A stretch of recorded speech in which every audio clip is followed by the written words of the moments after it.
almost 40 and technologically illiterate or anything. Oh, wait a second. That'd really suck. Yeah. So. Oops. Okay. I think I'm. All right, there we go. It says we're on air, and I'm going to trust it. Okay. Hopefully, there we go. Yeah, it's actually showing up on the screen, so that's a good thing. Sorry, I'm a few minutes late. Hey, there we go. I tried to use OBS, and it didn't want to be used for some reason. So, yeah. So, yeah. Yay, technology. All right. Can you hear me okay, by the way, Luke? Yeah, I can hear you fine. Awesome. Hello, everybody. We're still trying to figure that, and because of the way that Zoom works, I might have to duck in and out here. We have a special guest joining us. Additionally, guest. Interesting. Yeah, I'm kind of special. I mean, special in the depends on how you define special. So.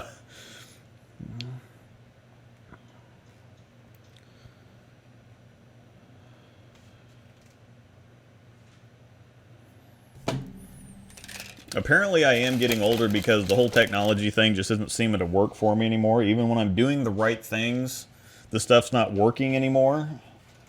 So I went to use OBS. I actually found my stream key. I entered the stream key. I hit start streaming and nothing ever happened. It said it was streaming, but nothing ever happened. It went like that for a solid minute and a half, 2 minutes.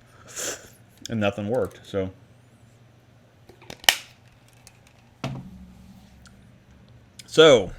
I will have to... screen will look a little weird for a minute while I'm adding our special guest when he decides to hop on. So we'll have a few people filter in here like usual. Hello, everyone. Hello, and thanks everybody for the donations so far. I imagine that some of you have joined and have no clue what's going on. That's all right, because I'll explain it here in a minute.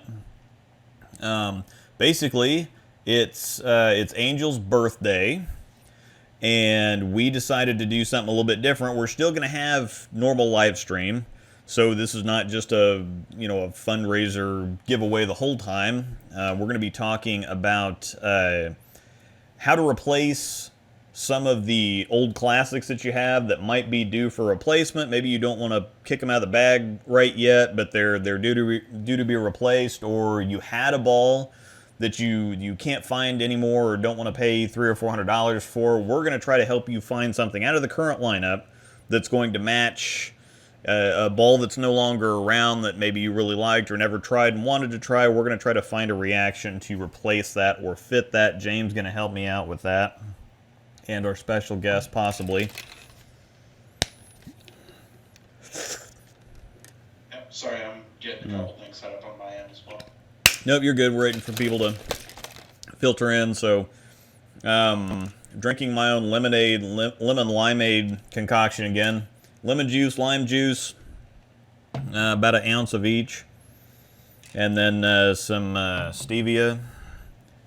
No calorie, no aspartame sweetener, and water.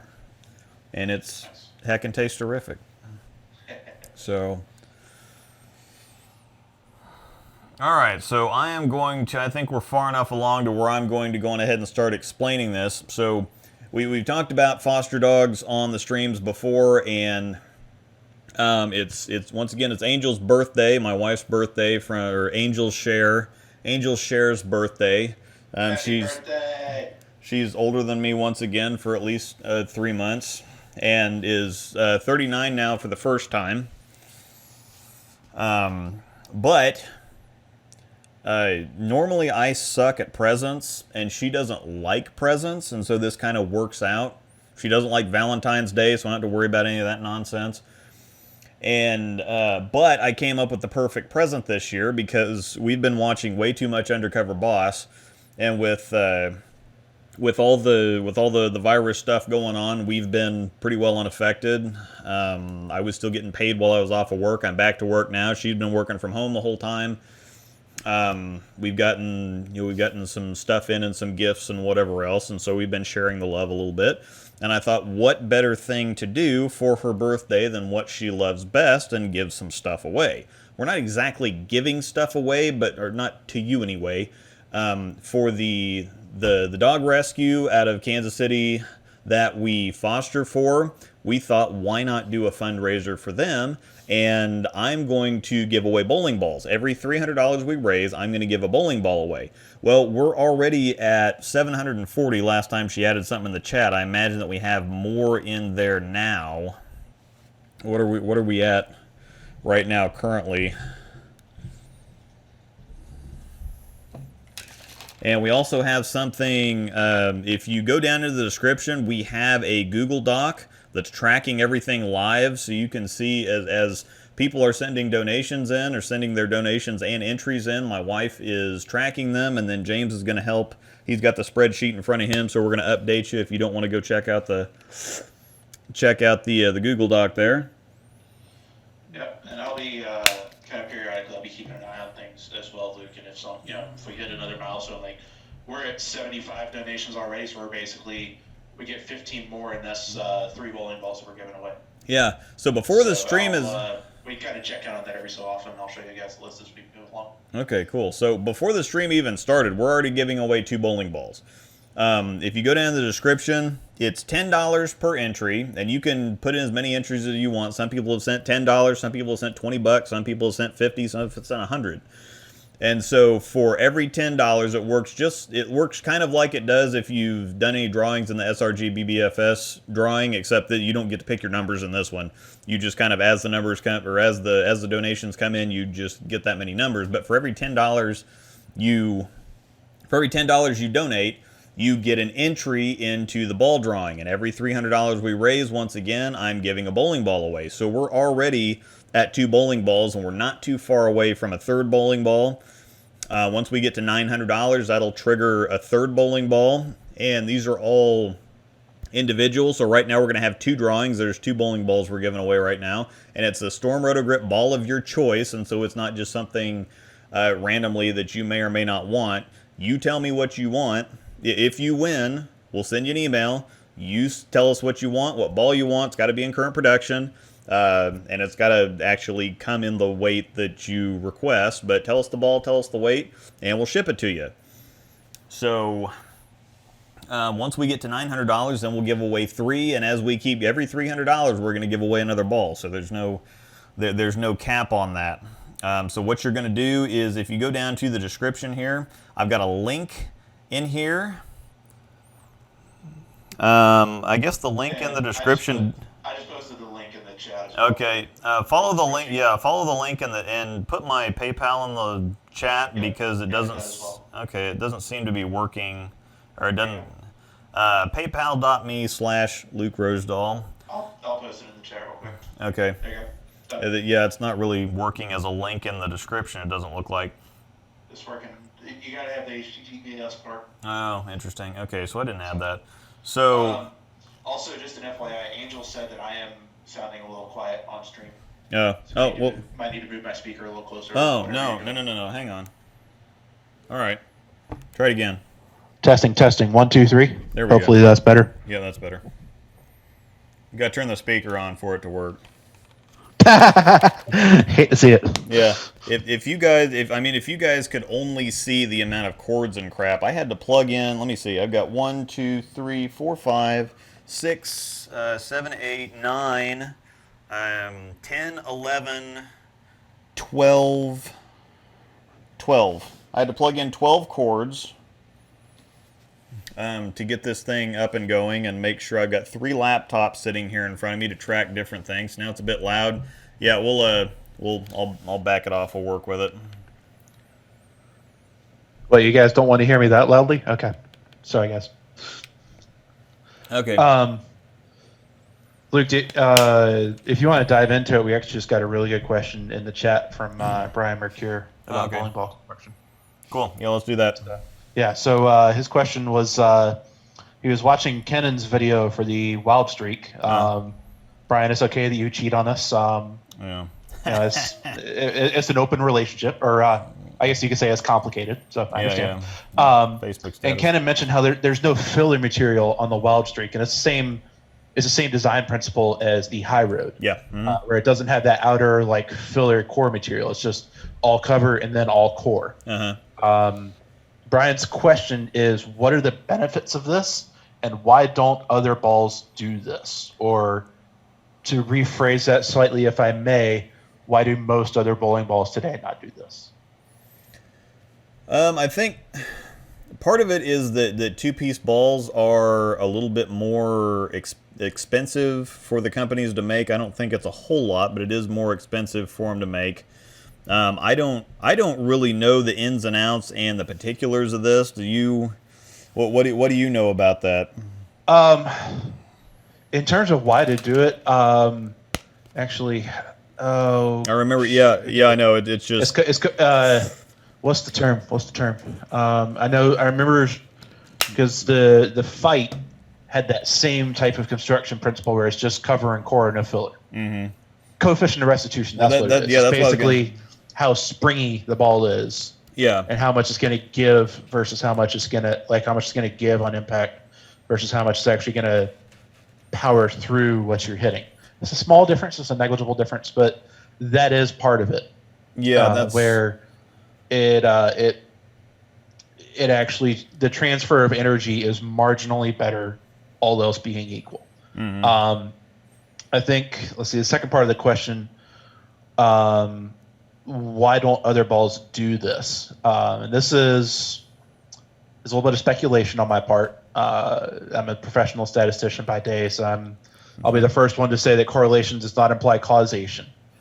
But with to a T, every single ball that I can think of on the market right now that has that two-piece design where it's just cover and core, no filler, has an RG of like 2.55 or higher in 15 pounds. Uh-huh.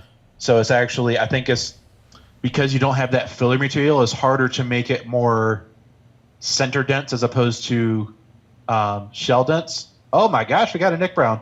Yeah.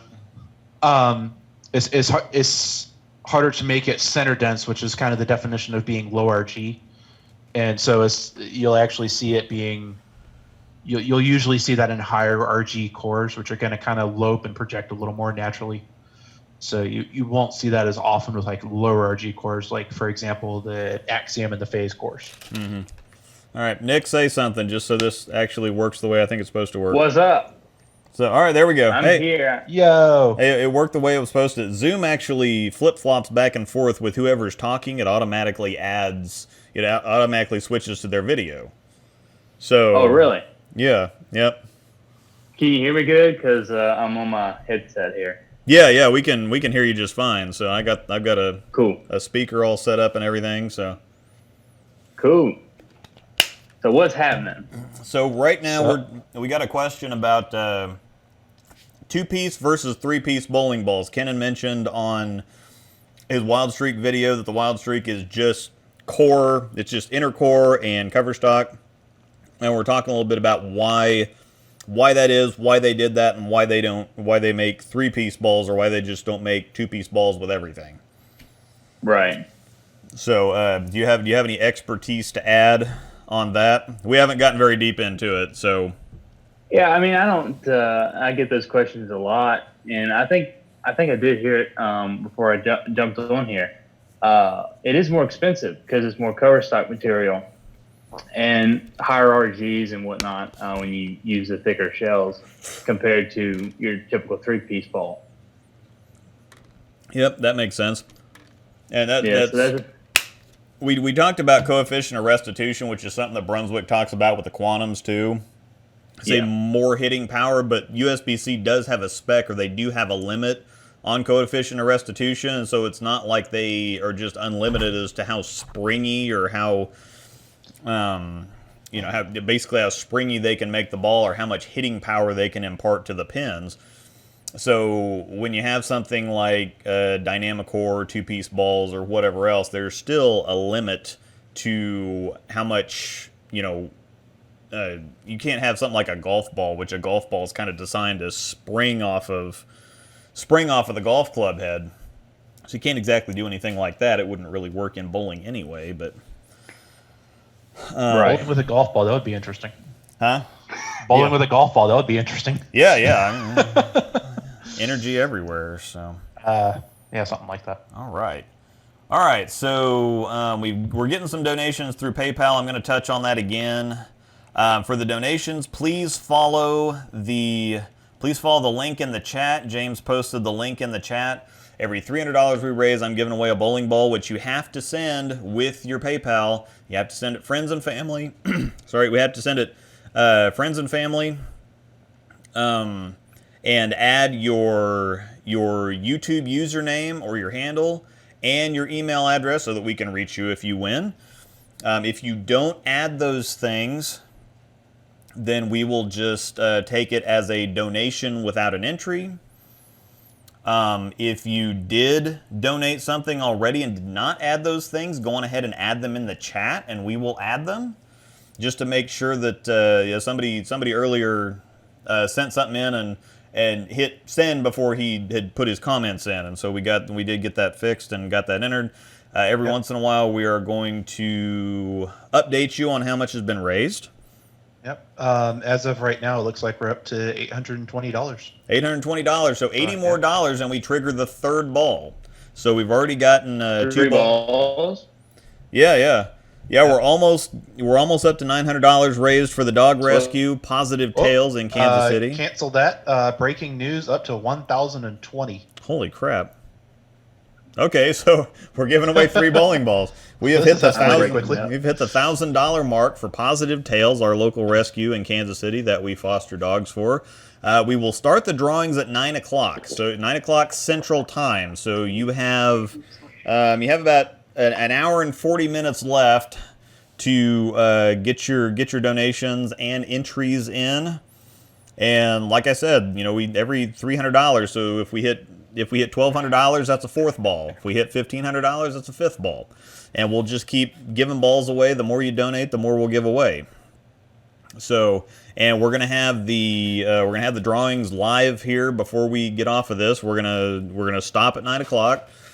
And then we're 9 o'clock Central, remember, and then we're going to start doing the drawings, and so you'll find out if you won live on the air here. You do not have to be present to win because we've already got your information. If you win, we'll go on ahead and send you it's not like, oh, you have to claim your prize or something. If you win, we'll get you down, we'll send you an email. That was loud. Discord. Oh, well. All right, so yeah, that's what's going on with that. We've rescued a couple of dogs that we have on our own. If you saw the thumbnail for this to begin with, we have fostered 4 dogs. We had a couple fall through we were actually going to have a 5th dog come in here over the weekend, but we've had a couple recently that got adopted before they even got to us. So it's good for the puppers.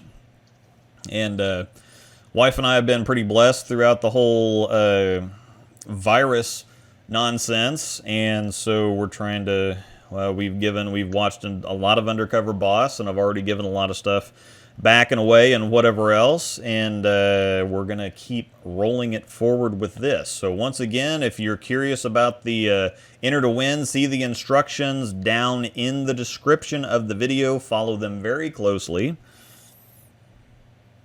So yeah, basically follow the link. James just posted it in the chat. Follow the link. Add your username, your YouTube username, and your email address so we can contact you at if you win. You have to donate a minimum of $10, and every $10 after that gets you an extra entry. So if you donate, say, $50, then you get 5 entries. And since we're already giving away 3 bowling balls, you have 3. I mean, you're going to have 5, 5 chances to win 3 bowling balls, basically.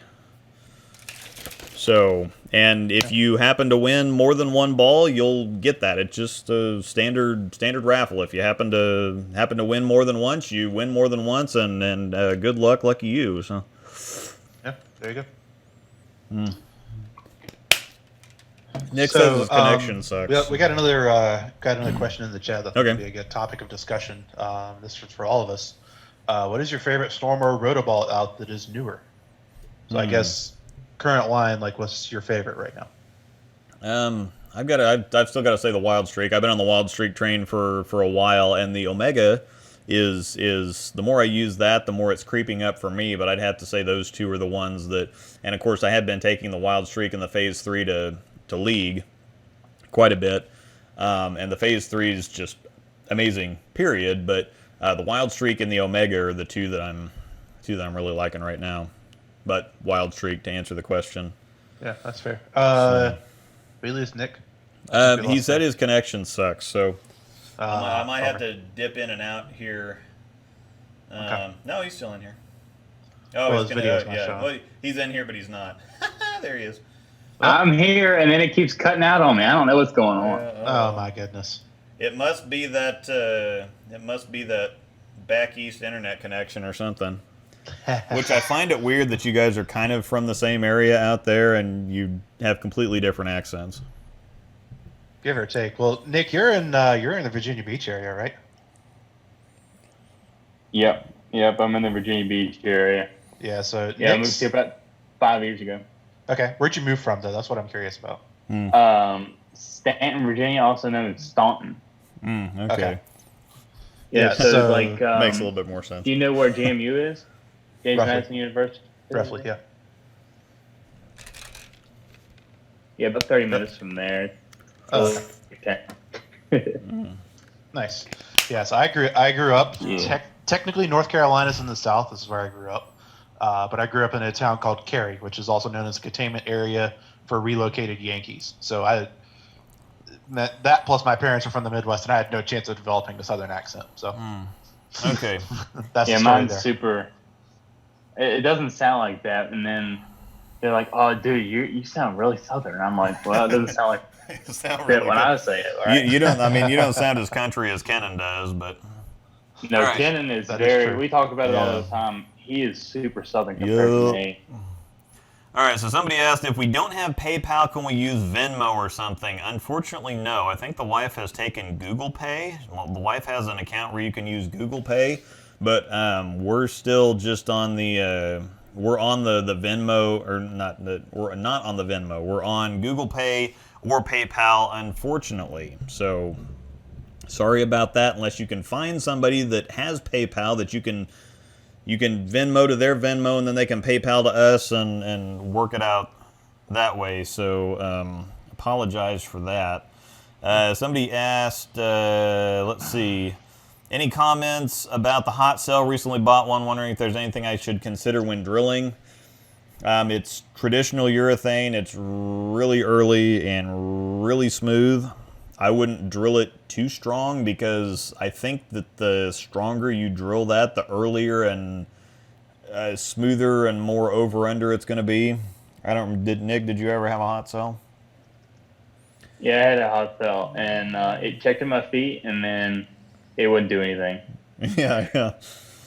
So I think. So the way I explained that ball was, it was a no rules for about 20 feet, and then it was a plastic ball for the rest of the lane. Yeah, pretty much. I never threw one of those, so I'll take your word for it. Oh It's- wow! It flared 7 inches, no doubt, no Oh. doubt. It was ridiculous. Yeah, it's super, super early, and without having any additives, it wasn't like a Black Widow type thing. It was traditional urethane with a super huge core in it, and so if you don't have the head oil for it, it's not going to be pretty. Yeah. So It wasn't. yeah, so yeah, don't go too aggressive on the drilling, I would say, because it's gonna Yeah, I flare. agree with It's that. gonna flare plenty anyway. Are you going to be making a new versus old Idle Pearl video or no? Actually, the Idle Pearl, I had gotten something like 3 or 4 Idle Pearls, and I ended up trading them. Each time I got one to drill a new one, I ended up trading it for something. And so the most recent one I got, I'm actually going to drill left-handed. So I'm not going to be making a new versus old. I'm going to be making a lefty versus righty instead. So, yeah, that's a little weird, but is it a bad idea to put the bowling ball back in the box without the bag that came with it? And if it is, what's a solution to make a new bag? I think actually you don't necessarily need the same plastic bag. I think that you could probably use, I mean, a Walmart sack is not going to be the same thing, but it's better than nothing. Agreed Or there. you can always go into your pro shop and ask them if they have any of the extra stuff, because most of the time when they send a ball out the door, they don't send the box and the bag. It goes straight into somebody's bowling bag and they throw the other stuff away. And so if you want to do that, they always have, I'm sure that they always have extra boxes, extra, those plastic bags. So Aaron A also says in the chat, I'd avoid storing on a wooden rack. That's actually going to suck the moisture right out of it. So, all right. Luke, I think we lost Nick while we're in the middle of answering this. Nick, what's your favorite storm roto ball that's out right now? Yeah. Yeah, it did, Luke. I was lost. Favorite one? Well, I have a lot of them, but just one of your favorites. Then. Original Idol. Let's go Original Idol. Okay, that's fair. Cool. I mean, it's so good. This one's probably got like 500 games on it. It still goes. I need to drill another one. Yeah, very soon. When we can get back on the lanes, of course. Yeah, no kidding. I drilled one of those when it first came out, and I honestly wasn't a huge fan of it. It was just kind of a little too overly smooth for how I like to normally play the lanes. But I mean, the amount of success other people have seen with it, you can't argue with that. It's like me with the phase 2, but I think I'm going to give it another chance. You know, obviously I'm one of the minority on that one. True that. So I have another one in the box, and I'm ready to drill some stuff up when we can.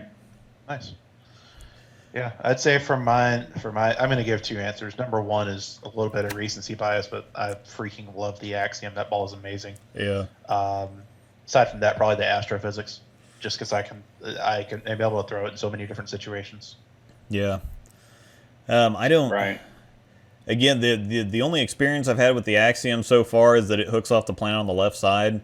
But again, like I've said before, the more videos I film, the more videos I put together, the comparison videos for it, the more it impressed me, because there was always something. It would do everything that all the other balls I compared it to did, but it always do one more thing or 2 more things that the other ball didn't. Yep. So it was, it was just as controllable as an IQ Tour, but it was a little bit more consistent down towards the end of the lane, or it was a little bit punchier. It has a little bit more pop than the smoother stuff, but it's not. But it was controllable versus the Idol Pro, which has a little bit more pop, but it's not quite as controllable. It hooks as much or a little bit more than the Idol, but it's not as round.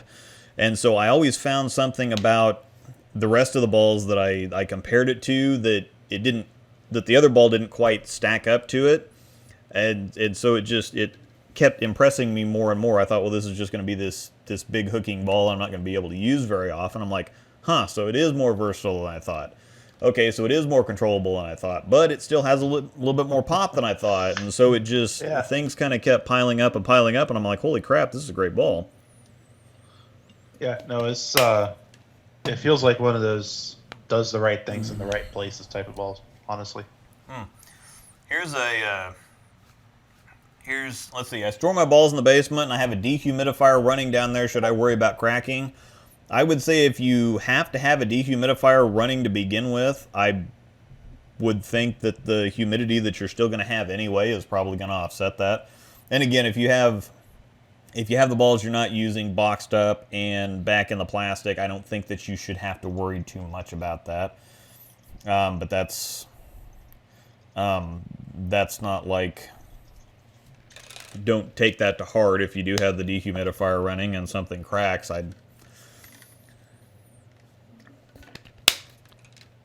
People have stuff crack all the time when there's not a dehumidifier running. So, here's a good question for us, Luke, from the chat, and this kind of ties in with our stream topic. What is this is from Rook LV, who's one of your patrons. What is a retired ball you would bring back to use on current conditions? I'll pass this off to Nick first and see what he thinks. What's a retired ball that you would that you would want to bring back. Nicholas. Did we lose him again? Oh, am I here? Can you hear me? Yeah. Yep. Gotcha. Cool. The question was, what was the ball that I would bring back if I could use it on today's playing conditions? Yeah, something that's been retired or discontinued. I would go. I'll go lock. That's what I said the other day. I'll go lock again. The ball was so good on just about everything. Yeah. I think that'd be a pretty good answer for a lot of people. James, what do you think?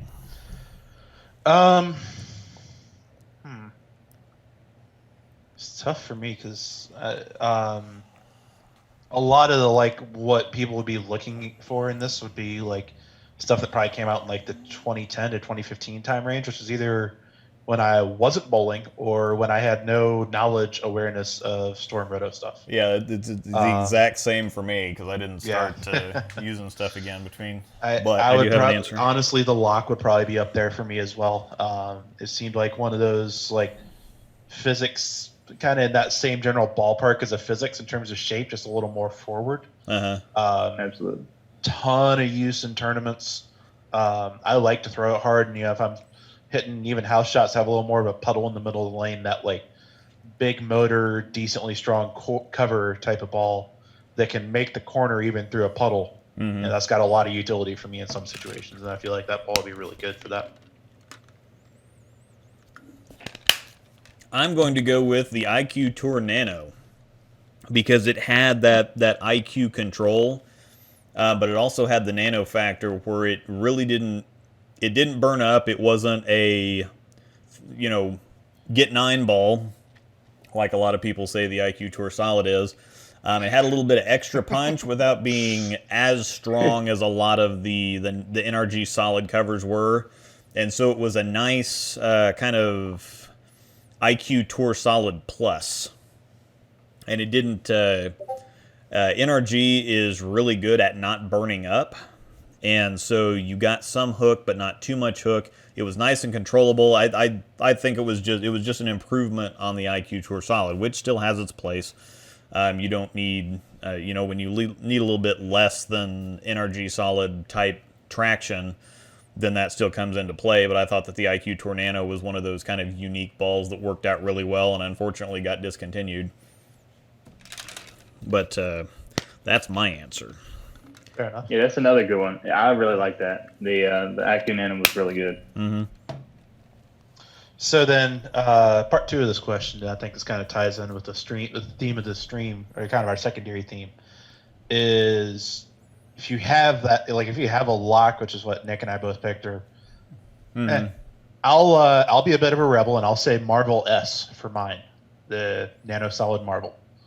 Okay. Just so we have a couple different options. Gotcha. So Nick has the lock. I've got the Marvel S. Luke has the IQ Nano. What do we someone has that ball and they want to replace it with something that's current line. What should we be looking at? Cool. Okay. Well, I think that the easy one there to replace a Marvel S is the Axiom. Yeah. I mean, I think that Nick, I imagine you'd agree too. Yeah, I would agree. I'd agree there for sure. A lot of similarities between the Axiom and the Marvel S. I think the Axiom might even be a little bit punchier down lane than the Marvel S was, but the reaction shape, the hook potential, all that stuff is really, really close. So I think that's the Axiom is definitely, if you're missing the Marvel S, that's definitely a thing. So Nick, what would you say would be the best replacement for the lock right now? I'm gonna have to go with James. The physics. The physics reminds me a lot of the lock. It's a little bit smoother and maybe a touch cleaner than the original with the lock. And yeah, man, the physics is really good. Yeah, that's the one that I was gonna say too. The physics is definitely the closest to the lock. Now, when it comes to the IQ Tour Nano, I'm not really sure that we have anything. This might be really weird, but think like Omega Crux.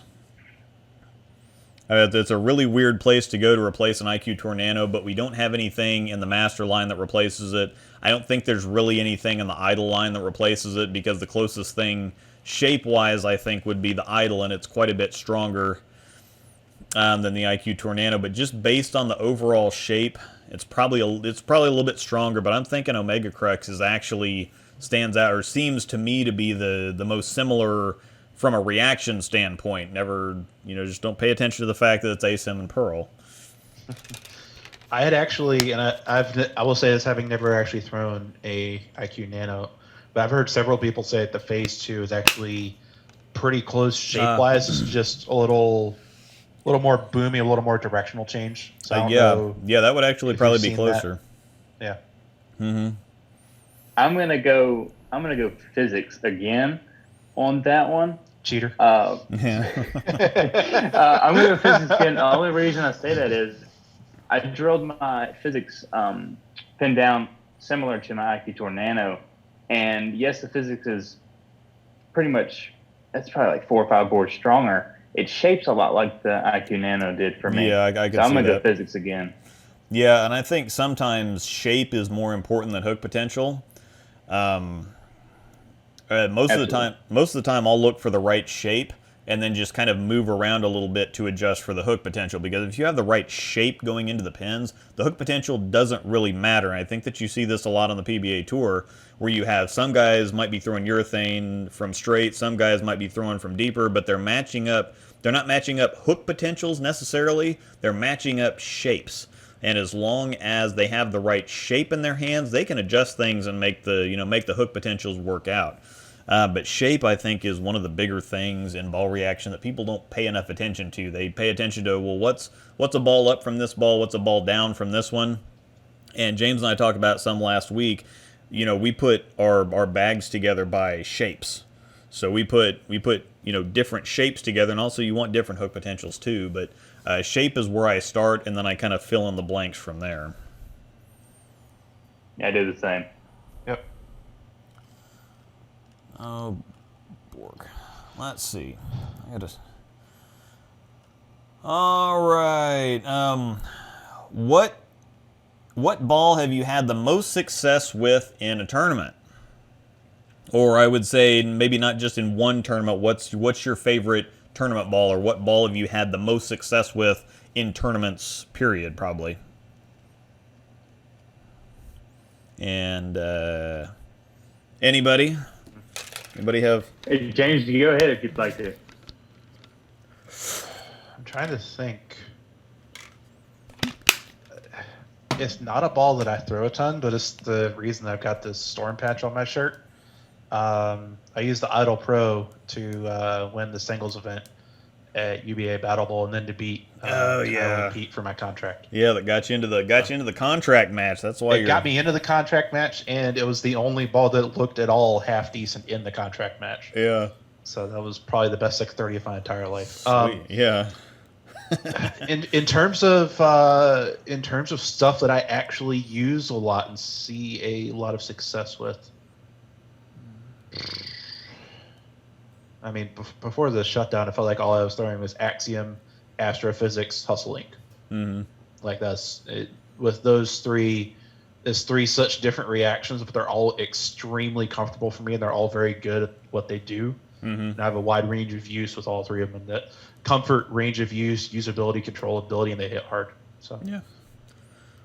I'd say you give me those 3, and I'm gonna be close on a lot of patterns.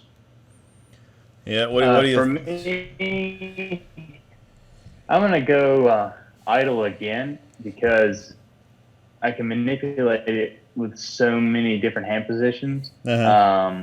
I can throw it on short with a lot of surface. I can throw it shiny on medium. I can get in and hook it. I can play straight with it.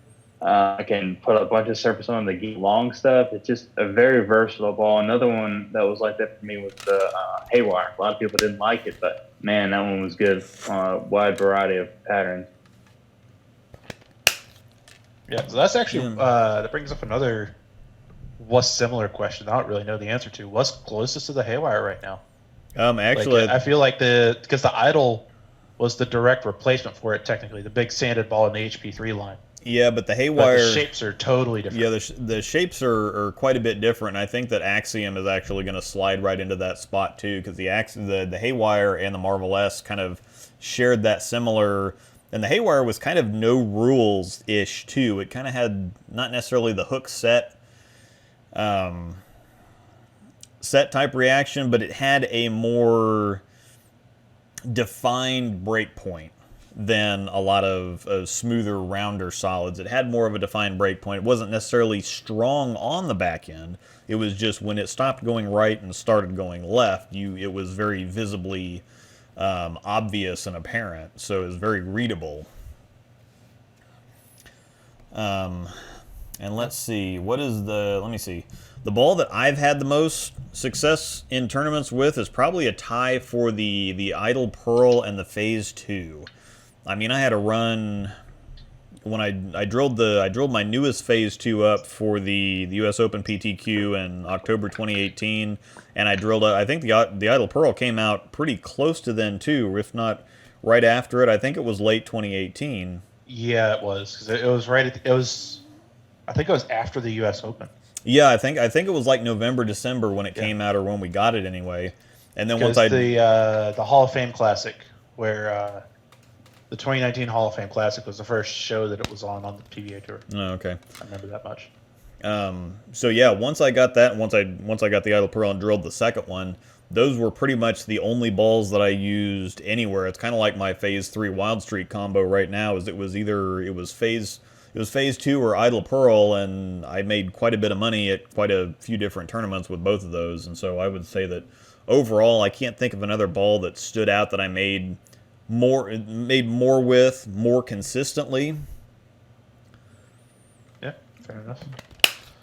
So I think that's probably... Quick pause for a giveaway update, by the way, Luke. I'm going to share my screen. Okay. Just to show the current entry list that we're working with right now. Looks like we are up to $1,160 so far. Oh, sweet. Yep, it'll show. Yeah, it shows you right there on the almost screen. to that fourth bowling ball. Sweet. So yeah, every single... Sweet, running out of time. Interesting. Is that for me? No, that's for you. I don't know. No, that's for me. Love it. Okay, whatever. That was for me. Okay. Anyhow, yeah, so every single entry you see there is $10. So we're currently at $1,160, so we're only $40 away from giving away a fourth bowling ball. So that's really freaking awesome. So yeah. And that's almost $1,200 going to Pawsitive Tails, which is awesome as well. Yeah. Yeah, that's definitely very awesome, and that's something. Let me take a second to talk about that, because we fostered 4 dogs for him now. We just narrowly missed out here recently on getting number 5. But most of the time when they adopt the dogs out, they have the fosters, and so the dog will come to live with us. The rescue will provide like housing stuff. So if they need a crate, if they have to stay in a crate during the day, or if they need some food bowl or some other stuff like that, they'll provide some stuff like that. The fosters are the ones that take care of the day-to-day food, treats, whatever else. And then if the dog needs any medical care or anything like that, the rescue will pay for that. And there's several things that we need to do before we'll actually adopt a dog out. They have to be fixed. They have to be chipped.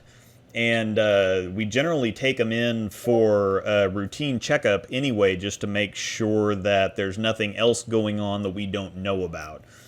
And so most of the time, these can be fairly expensive. Like the last dog that we had, Rocco, he actually had an ear infection. And so when we took him in, and he didn't have a chip either. So when we took him in, he had to get chipped. He had to get the ear infection taken care of. We had some meds for that. And the bill for that was about $200. Well, we only adopted him out for $150. And so, donations and stuff like this are how rescues survive, and especially one that does it so well like this one. They're completely on the up and up. They don't take any chances. They don't cut any corners. They actually even had one of the dogs that we had when we got her, I think Tasha, the I can't remember what type of dog. I think she turned out to be like a Pharaoh dog or something. Somebody thought that she was a white German Shepherd, but it turns out she was mostly Pharaoh dog, Carolina dog, something like that. And so she looked like a white German Shepherd.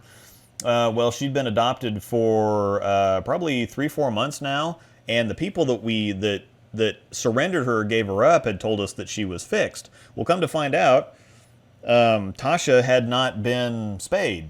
And so the lady contacted us and said, well, this was supposed to be a thing, and they said, oh yeah, just go ahead and take her in and we'll take care of it. So even several months down the road, when something kind of slipped through the cracks because we'd been given bad information, they went ahead and took care of it. So it's a great rescue. The 2 of our dogs that we adopted from another rescue that decided to close down because they were just too busy. They renovate houses. They flip houses and have real estate and stuff like that. And so they didn't have the time to devote to the rescue, and so they kind of disbanded their own and joined this one. And that's kind of how we got into it, and we love doing it. And this would be a great time to adopt a rescue dog. If you're anywhere in the Kansas City area, definitely check out Pawsitive Tails, and it's P-A-W, paw, get it? Pawsitive Tails. So anyway, awkward rambling aside, let me, once again, if you're interested in donating and getting entries in for the ball giveaways that we're going to be doing here in about an hour and 10 minutes, you got until 9 o'clock Central, which is an hour and 10 minutes from now, to get your donations/entries in. Every entry is $10, and so if you donate $50, you'll get 5 entries. Right now, we're giving away 3 bowling balls. We're really close to 4 bowling balls, and so should be pretty close to that. You can follow the instructions down in the description. Please follow them closely. All right, let's catch up with some questions here. Do we want to catch highlights or step through every single one? Because I think some of the kind of more small ones. Yeah, we're probably going to have to. Aaron's been taking care of some of them, so thank you, Aaron, for managing the chat for us. We've got a bunch of things going on, so Jericho asked, is it for Google Pay too? He asked that probably 15 or 20 minutes ago. Yes, my wife has a Google. He and Aaron have been working that out. Okay, so they're taking care of that? Okay. I think so, yeah. They're working on it. Okie doke. Let me see. And you've answered a couple questions yourself. So, where are you at right now? I've been watching all of them. Okay. And I've just been kind of jotting down like ones that I think would be good for discussion up here. All right, I'll check this one out just because I saw it right now. What happened to Chris Schlemmer? Don't really see him a lot around TV and stuff. Chris doesn't do, he used to be a tour rep for Roto that showed up a lot more. I don't think he's doing the tour rep thing anymore. So he's pretty much, as I understand it, he's their like sole design, brand, everything guy for Roto at this point. Yeah, so Schlemmer, he's mostly hanging out back. He's either back at HQ working on design stuff or out doing more businessy sales type stuff. Yeah, he's not actually out on tour repping a whole lot anymore. Yep. Dell and Jim and I think the 900. Dell, Jim, Sean Ryan, and forget the other. Who's the other guy? Drawing a blank. Matt McNeil was out there for a couple tournaments, I think. But yeah, he does more PWBA. Oh, Lenny Borish? Oh yeah, that's right. Okay. Is PayPal the only way you can donate? Am I still connected? Yeah, you're still connected. Yep. You're just kind of dropping in and out. My wife has a Google Pay account, so PayPal and Google Pay are unfortunately the only methods of payment that we have available at the moment. Oh, somebody asked about Doug Kent too. Doug Kent is a. I don't remember. He's running a pro shop up in New York, I think, in New York State. I don't remember my PayPal password. What's the email address? There's no. I'm not going to put my email address out there. James is going to reposted the link. Yeah, James shared the link there. So I posted my email address before, and that wasn't a good idea. So. So here's a question, another one from Rook, and I think it's a pretty good one. This is from Rook LV. If you had to recommend one Storm or Roto ball from the current lineup for someone who has never thrown either brand, which would you pick and why? That's a good question. So That is a good question. Nick, what are your thoughts? I feel like you deal with Yeah. a lot of folks online Oh, through yeah. your Facebook groups. Nick? Yeah, I'm sure. What was the question again? It broke up. I don't know what sorry. is going on. If someone's never thrown Storm Roto before, what ball do you tell them to get from the current line?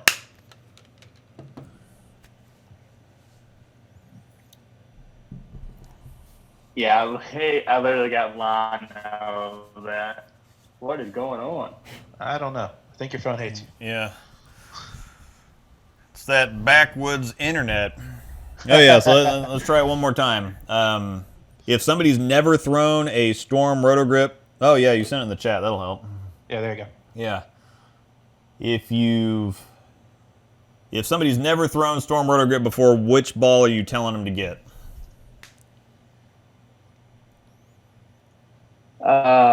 Let's see. If they've never thrown it, I'm gonna go Akitor. Akitor solid.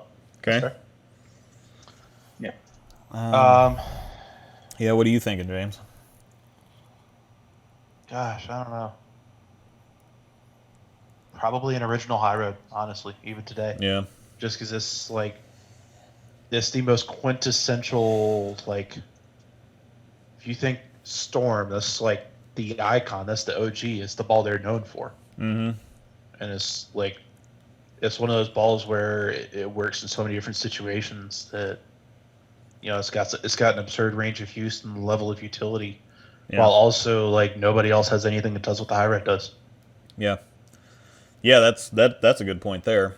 I'm gonna go not Marvel. I'm gonna go Idle Pearl, because I thought about doing that one. I thought about that. Yeah. the Idle Pearl has that punch or that pop down lane that Storm used to be known for anymore. We've gotten a lot more diverse. Storm used to be the long and strong company, but with stuff like the Promotion, the Phase 2, and Idle, and now we've got several earlier smoother balls. But the Idle Pearl's got the pop that Storm's always been known for, plus it's kind of Marvel Pearl-ish, and that's one of the, aside from being the Marvel, especially overseas, is the longest running line. I mean, it's Marvels are basically like our Black Widows at this point. But I think that's on the higher end of things. I think that the Idle Pearl is very representative of what we've got to offer. Now, I did see another question up there further that I didn't get to yet, and especially since we've got the International King himself here in Nick Brown. Somebody asked, what's your favorite international ball? So let's go ahead and pass that one to Nick to start off with. While he does that, I'm going to grab show and tell. I'll be right back. All right. And how many? Let's see. Yeah, here's an interesting question. I haven't drilled many overseas one balls. And that's what I was going to say. You deal in them a lot, but how many of you actually drilled? You there, Nick? People are going to laugh at this number, but I've drilled one. That's great. What was Nick's answer? Nick's answer is he's only it was ever. an Idle Lime Green. Yeah, he's only drilled Dude, one. that's a cop out. He's only drilled one overseas ball. That's what he said. You've only drilled one overseas ball? That's all I've drilled. Dude. That's the coolest thing about this. Oh my gosh. Yeah, it's funny. The best smelling though is the Marvel Max Strike. Yeah. Man, pineapple. Oh, that pineapple Oh, one. that Yeah. Nice. I actually had Everything. You want to eat it. I've got to go get my new one that I just got. I just got a Marvel Max Force, so I got to go get that one.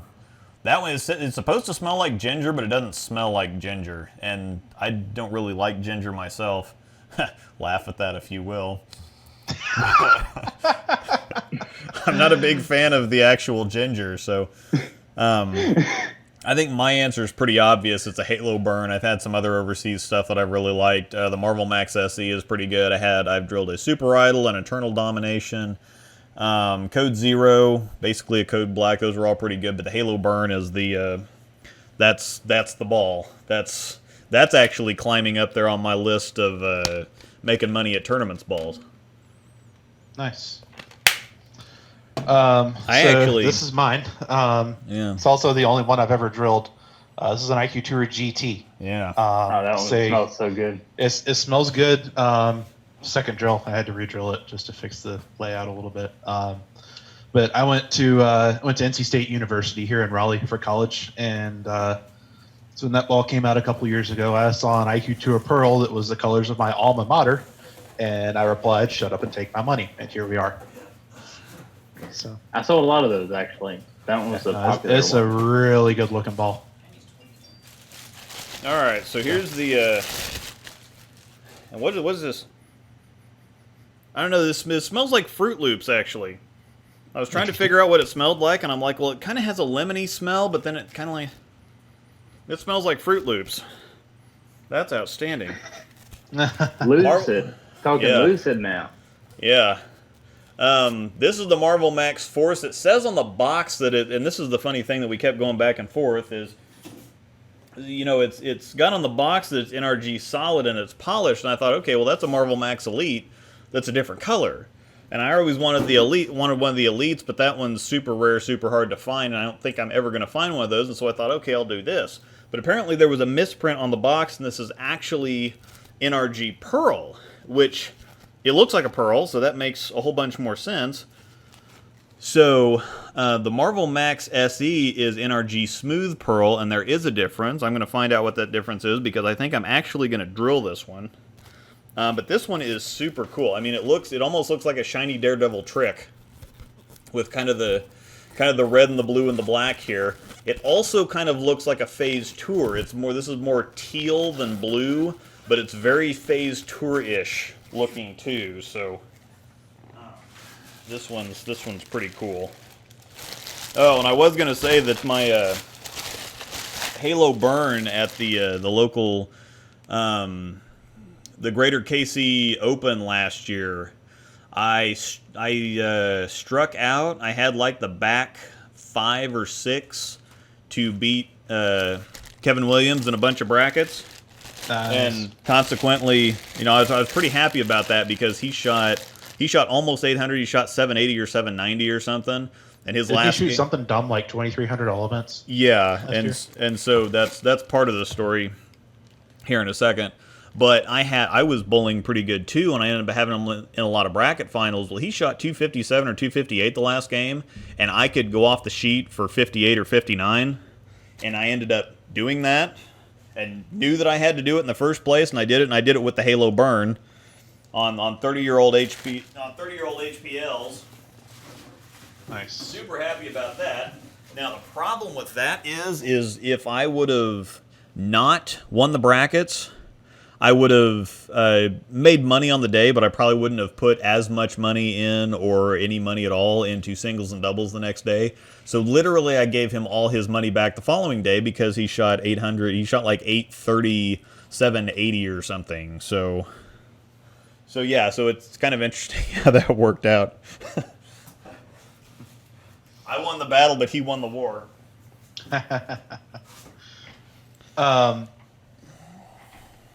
Okay, Nick, you got that already? Cool. Yeah, I got it. I just saw it. Oh. How much do we all need to save for a crystal physics? Dude, that ball looks so good. Yeah, I know. Those are gonna be good. What? I heard I heard Stephen Hawking, a little bit of Nick, Stephen Hawking. Oh, Cassie, Storm should consider making bowling balls that smell like Taco Bell food or other famous foods. I think that people have suggested bacon several times. That would be interesting. McDonald's Bacon, fries. yes. McDonald's Bacon, yes. Yeah, bacon. McDonald's fries would be pretty interesting. But yeah. I still think the smell of Chick-fil-A breakfast would be fantastic. Yeah. And a bowling ball. See, is NRG on High Road Nano? Yes. Anytime you see Nano, that means NRG, or anytime you see NRG, that means Nano. So I don't know what NRG stands for, but I know that it means Nano. So, I'm actually kind of curious. Let me see if I can find that. yeah. No, NRG current line stuff. NRG is also on the physics. Yeah. It's NRG hybrid. And anything that you from Roto that you see micro tracks on or microbyte, micro is kind of the Roto code for nano. So it's got it's either nano or it has nano in it, or that's their kind of main nano cover stock. Yep. Here we go. Nano Reactive Genesis, or NRG. That's what it stands for. Okay, Genesis. That's kind of. That actually sounds kind of cool. Yeah. I like it. Thanks, Google. Google's your friend. Yeah, big facts. Yep. Always your friend. Okay, here's one for you guys. Pitch purple or pitch black, if you have to choose, and why? The pitch purple is. I'm not Nick, but I started talking. So. Yeah, go ahead, Luke. Go ahead. The pitch purple is quite a bit better than the fever pitch, and it's really good. But I think that if I'm using urethane, if I'm in a situation where I'm using urethane or needing urethane, I'm thinking traditional urethane. So I'm gonna go pitch black. The pitch purple is it's kind of close-ish to like a tropical surge if you took the polish off, if you knocked the shine off and took it to like 2,000 or 3,000. That's probably going to be a little bit more pop on the back end than the pitch purple, but I'm thinking, when I'm using urethane, I'm thinking traditional, early, and really, really slow on the back end, so pitch black for me. That's fair. Nick, how about you? I'm going to go pitch black as well.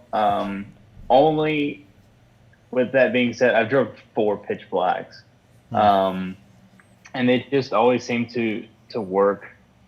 Like Luke said, when you need that urethane shape, you don't want something that's too responsive. You want something really early and you can control the whole lane reaction. So yeah, I'll go pitch black. I haven't drove a pitch purple yet because the time I got mine in, this whole quarantine thing started, and I haven't been able to throw it yet. So. Yeah. I'd say for me, I didn't throw either of the Storm urethanes until I drilled both of them in what was it, early February. And February and the first part of March or so, because I didn't have a chance to practice a whole lot, and so I didn't really get a whole lot of lane time with either one. I do really like the reaction of both of them. I just don't get a chance to throw urethane very often because I've got a lot of ball speed. Excuse me. And so ball speed plus house shot, high ball speed plus house shot, I don't need to be throwing urethane, so it's not really something that comes into play that often. Yeah. On sport, I would probably see myself using the pitch black more of the two, so I'm going to go with that as well. But yeah. I think if it's on house shot and I want something where I can just run it like charcoal surface and just trap it in front of me but still get it to go through the pins, yeah, I think that's where the pitch purple is going to excel a little bit more, especially for me. Because that is pretty interesting. They do go through the pins about the same. The pitch purple has a little bit more pop. It goes a little bit longer, a little bit more pop, but they both go through the pins the same way. Yeah. So, on that urethane kick, Greg Atwater just asked. He owns the natural. How different is that compared to a pitch black? I have no experience with the natural, so I'm going to defer to you guys on that one. I actually don't. That might even be before Nick's time, or before Nick was throwing urethane anyway. I think the pitch black is a little bit more traditional urethane. I think it's I think the natural and the supernatural I know had some additives in it, but I don't think that the natural interesting. I think that the natural might have had some additives in it. James, could you check on that, or maybe pull up the? Yeah, I'm looking right now. See if I can find anything. Cover is U2S solid urethane. Does not say what that means. Let me see if I can dig around a little more. I'll let you know if I find anything. While I'm looking for that, Kratos is a tree hugger also asked earlier, what is the most continuous asymmetrical piece of all time from Storm Roto, in your opinion? Okay. Let's see. What was that again? What's the most continuous? Most continuous, your most continuous ASIM from Storm Roto. I mean, it's probably recency bias, but that atomic core is. I mean, when the physics or astrophysics picks up and goes, it trucks. I can't think of anything else. The catalyst core in the Crux series is really continuous, but I think it's slow enough to wind up that people don't necessarily, when they think continuous, they think of boomy back end and then like driving through the 8-pin or trying to take out the 7-pin. And if you get a Crux started up soon enough, it'll do that. But I mean, if you get anything started up, urethane will try to do that if you get it started up soon enough. So I think just on its own, of its own merits, without having to do anything or help it out, I think the atomic core is probably, in the physics series, takes the cake there. Okay, that's fair. Nick, did you catch that question? No, I was lost again. Okay. You lost us again. Kratos is a tree hugger. Asked, what is the most continuous ASIM piece of all time from Storm Roto, in your opinion? My opinion would be the Halo Pearl. Really? That ball just doesn't stop for me. It just doesn't. Huh. See, this is hilarious because we have 3 very different answers. Mm-hmm. Yeah, I mean... Mine's the Code Black. Yeah, I could buy that too. Yeah, because what were your answers? I didn't hear them. Luke's was Catalyst or Atomic cores. So Crux, physics. Wow, yeah. The Halos are... Even my original, the Solid, was really... it wasn't terribly quick, but it was definitely sharper than, say, like a UFO. Stuff like that. Okay. That's really interesting, because I've thrown Halo and a couple Halo Pearls, and they were always kind of forward to defense more than anything else, it felt like. Like, yes, they would have a lot of directional change, but once they kind of did what they did, they just went straight forward. So, might be a difference in kind of how we see how they shape. Cool. Okay, once again, if you do send the PayPal entry in and you forget to add your username or your email address, just go ahead and post something in the chat. And if you added your email address, I think that'll be, I think that we'll know which one it is. So yeah. How do I know you got my donation? Going ahead and James, why don't you go ahead and pop it up on the screen now, just for confirmation. Yep. And actually, we are up to $1,290, by the way. So we've crossed the 4-ball mark. The 4th ball barrier. So we're giving away 4 balls here in about 50 minutes. Awesome. So yeah, that's pretty heckin' exciting. There's gonna be a lot of excited pupper doggers.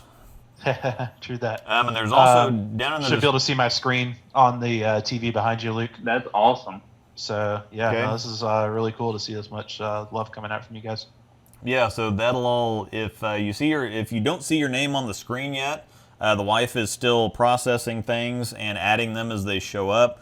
James is going to screen share from now and then to show you what it looks like, kind of up to date. And if you're interested in seeing this when it's not up on the screen, go down in the description of the stream here, and there's a link to the Google Doc that he's showing, so you can pull that up and it'll be updated as quickly as the wife can get the whose birthday it is once again, which is why we're doing this in the first place. It was kind of convenient. Like I said earlier, we've been watching way too much Undercover Boss, and we've been pretty blessed throughout the virus thing to both still be working and have our jobs and even have a little bit extra here and there. So we thought this would be a cool thing to do for her birthday, because she doesn't really like presents. She doesn't like getting stuff, but she loves giving stuff away.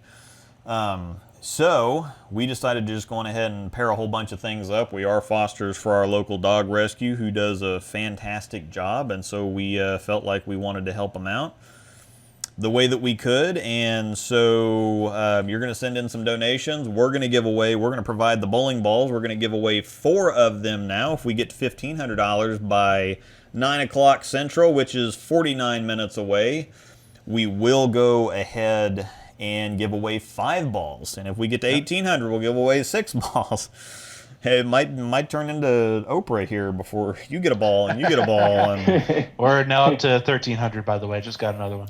whatever else. And Ewok, you do not have to be present to win. If you sent your email address in, we will notify you by email if you won. This will also upload as a video, so you can come check it out later and just fast forward to the end and see the drawing part. We will do the drawing live here on the air. So again, you don't have to be present if you happen to not be able to be here or something happens or whatever. Don't worry about actually being present. We have your information. If you win, we'll get in contact with you, and you'll be able to come back and see the drawing live if you want to there too. So, let's see.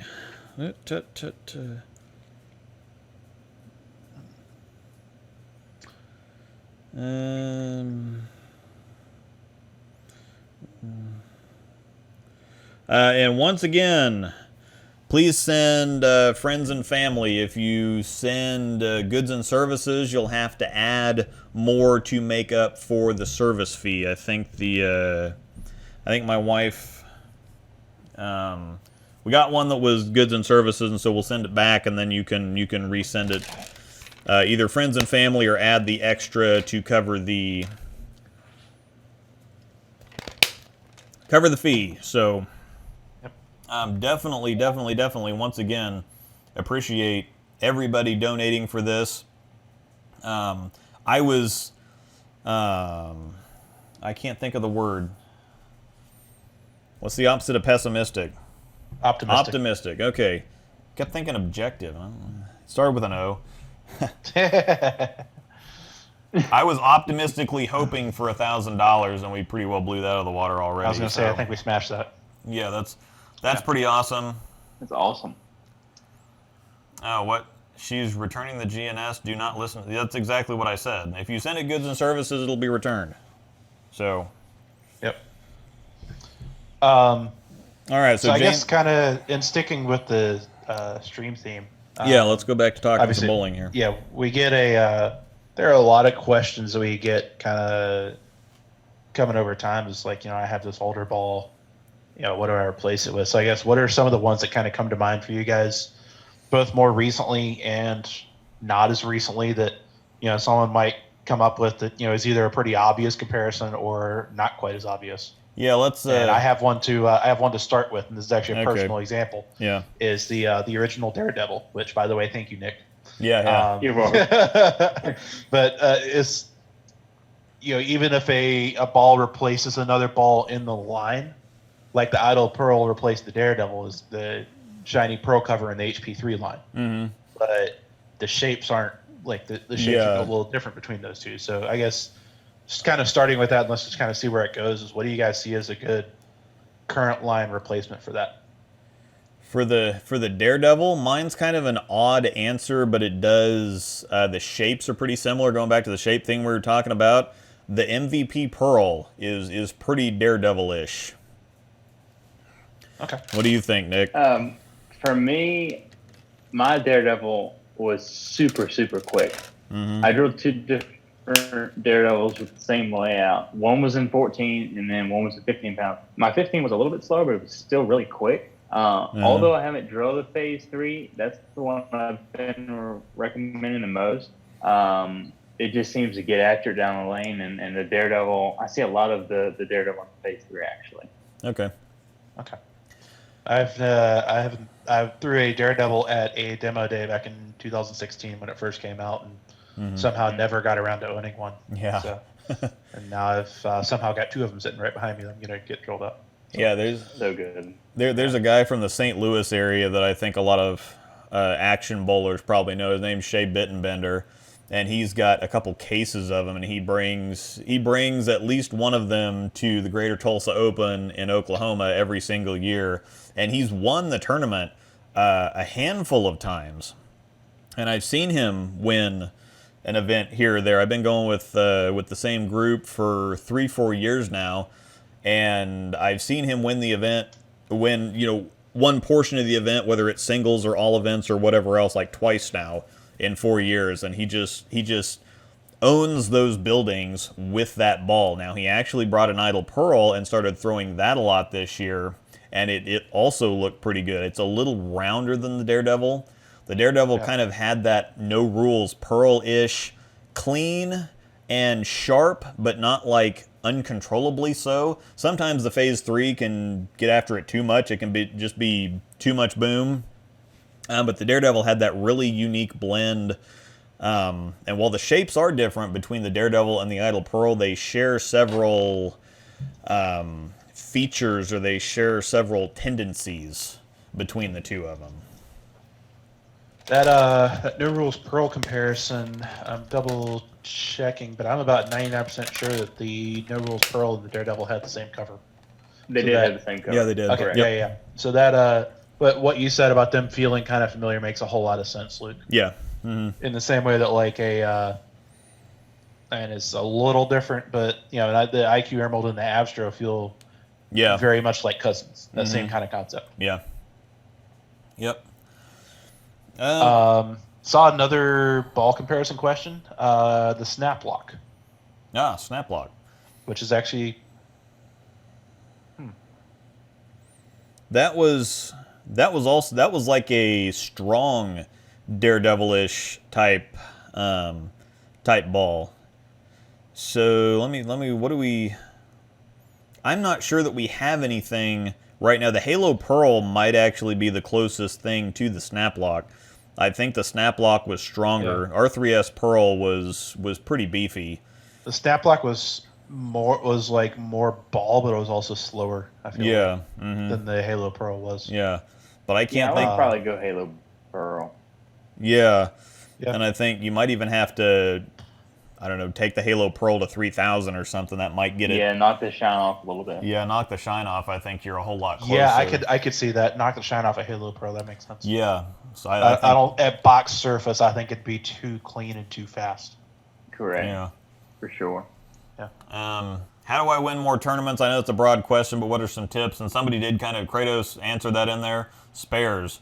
I mean, it starts with spares. Obviously, you're not going to win tournaments without striking a lot, but spares are the baseline for everything, especially the tougher the condition gets.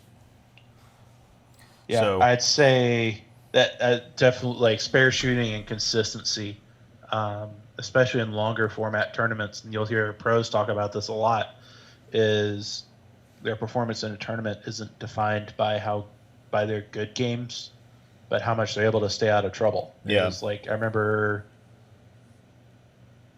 it was last year's Tournament of Champions when Belmo beat EJ in the finals for his 10th major. Yeah. And Marshall Kent did something. I was actually up there in Akron watching the tournament on Friday and Saturday. And Marshall Kent did something that nobody else did for 2 entire blocks of match play. And that was everybody else, like after 2 or 3 games, jumped into like 3rd, 4th arrow and was hooking it with resin. Mm-hmm. He never set the ball down left of 7 board for 8 games for 2 blocks. Yeah. And the reason he did this, and you talked about this on the TV show, was that, you know, especially in an environment like that where like a 215, 220 average was more than enough to make the show. Oh, yeah. Was that he was doing that because he knew that he wasn't going to have the 260, 270 games very often, but he wasn't going to have the 150 or 160 games. A bad game was 180 or 190. Right. And so I think that kind of goes hand in hand with spare shooting, but kind of in a more broad sense, I think, is being able to keep your misses small, both on a shot-to-shot and a game-to-game basis. And not panicking, I think, is another big thing. Is like everybody's going to go out and have bad games, you know. And if you're out of the tournament early, you know, if you have a really bad game early on and it's like a 4 or 5 game sweeper and you're out of it, then congrats, you have a 3-game practice session in a tournament environment. Make the most of it, you know. Yeah, pretty much. And I think that's the way that a lot of them look at too. Is if you know that you're not going to make the next cut, or you're not going to make the next show, and you have 3 or 4 games left to play with, obviously you want to place as high as you can, but sometimes that's the time where you can be a little bit more aggressive or try something out. Generally, if you've made a cut, there's not going to be You're not gonna try something out and have a couple of horrible games and cost you like several $1,000s. That's kind of more a rarity. So Yeah. So, Nick, you have any thoughts on that front? How to get better at tournament play? Spares for sure. yeah, Especially growing up in the youth scene. This obviously I don't get to go and bowl junior gold this year. Junior gold though, in any other tournament, it doesn't matter if it's the biggest tournament of the year or the smallest one. Spares are a must, and if you can stay out of trouble, like you say, I mean, yeah. a 9 spare is a lot better than 7 whiff. When you have a big split or whatnot, staying out of trouble is the biggest key in trying to win a tournament. But also, you have to have the strikes too, and they come eventually. But yeah, shooting 260 doesn't do you a whole lot of good if you turn around and shoot 160 the next game. So again, it's if you keep hitting the pocket and keep picking up your spares, the big games are going to bump you up in the standings, and not having as bad of games as everybody else is having is going to keep you up higher, because everybody's going to have bad games. It's not like the pros just average, shoot 230 or 240 every game. They're doing that by shooting 260, 270 one game, then they'll shoot 200 or 210, or sometimes they'll even fall down to 160, 170.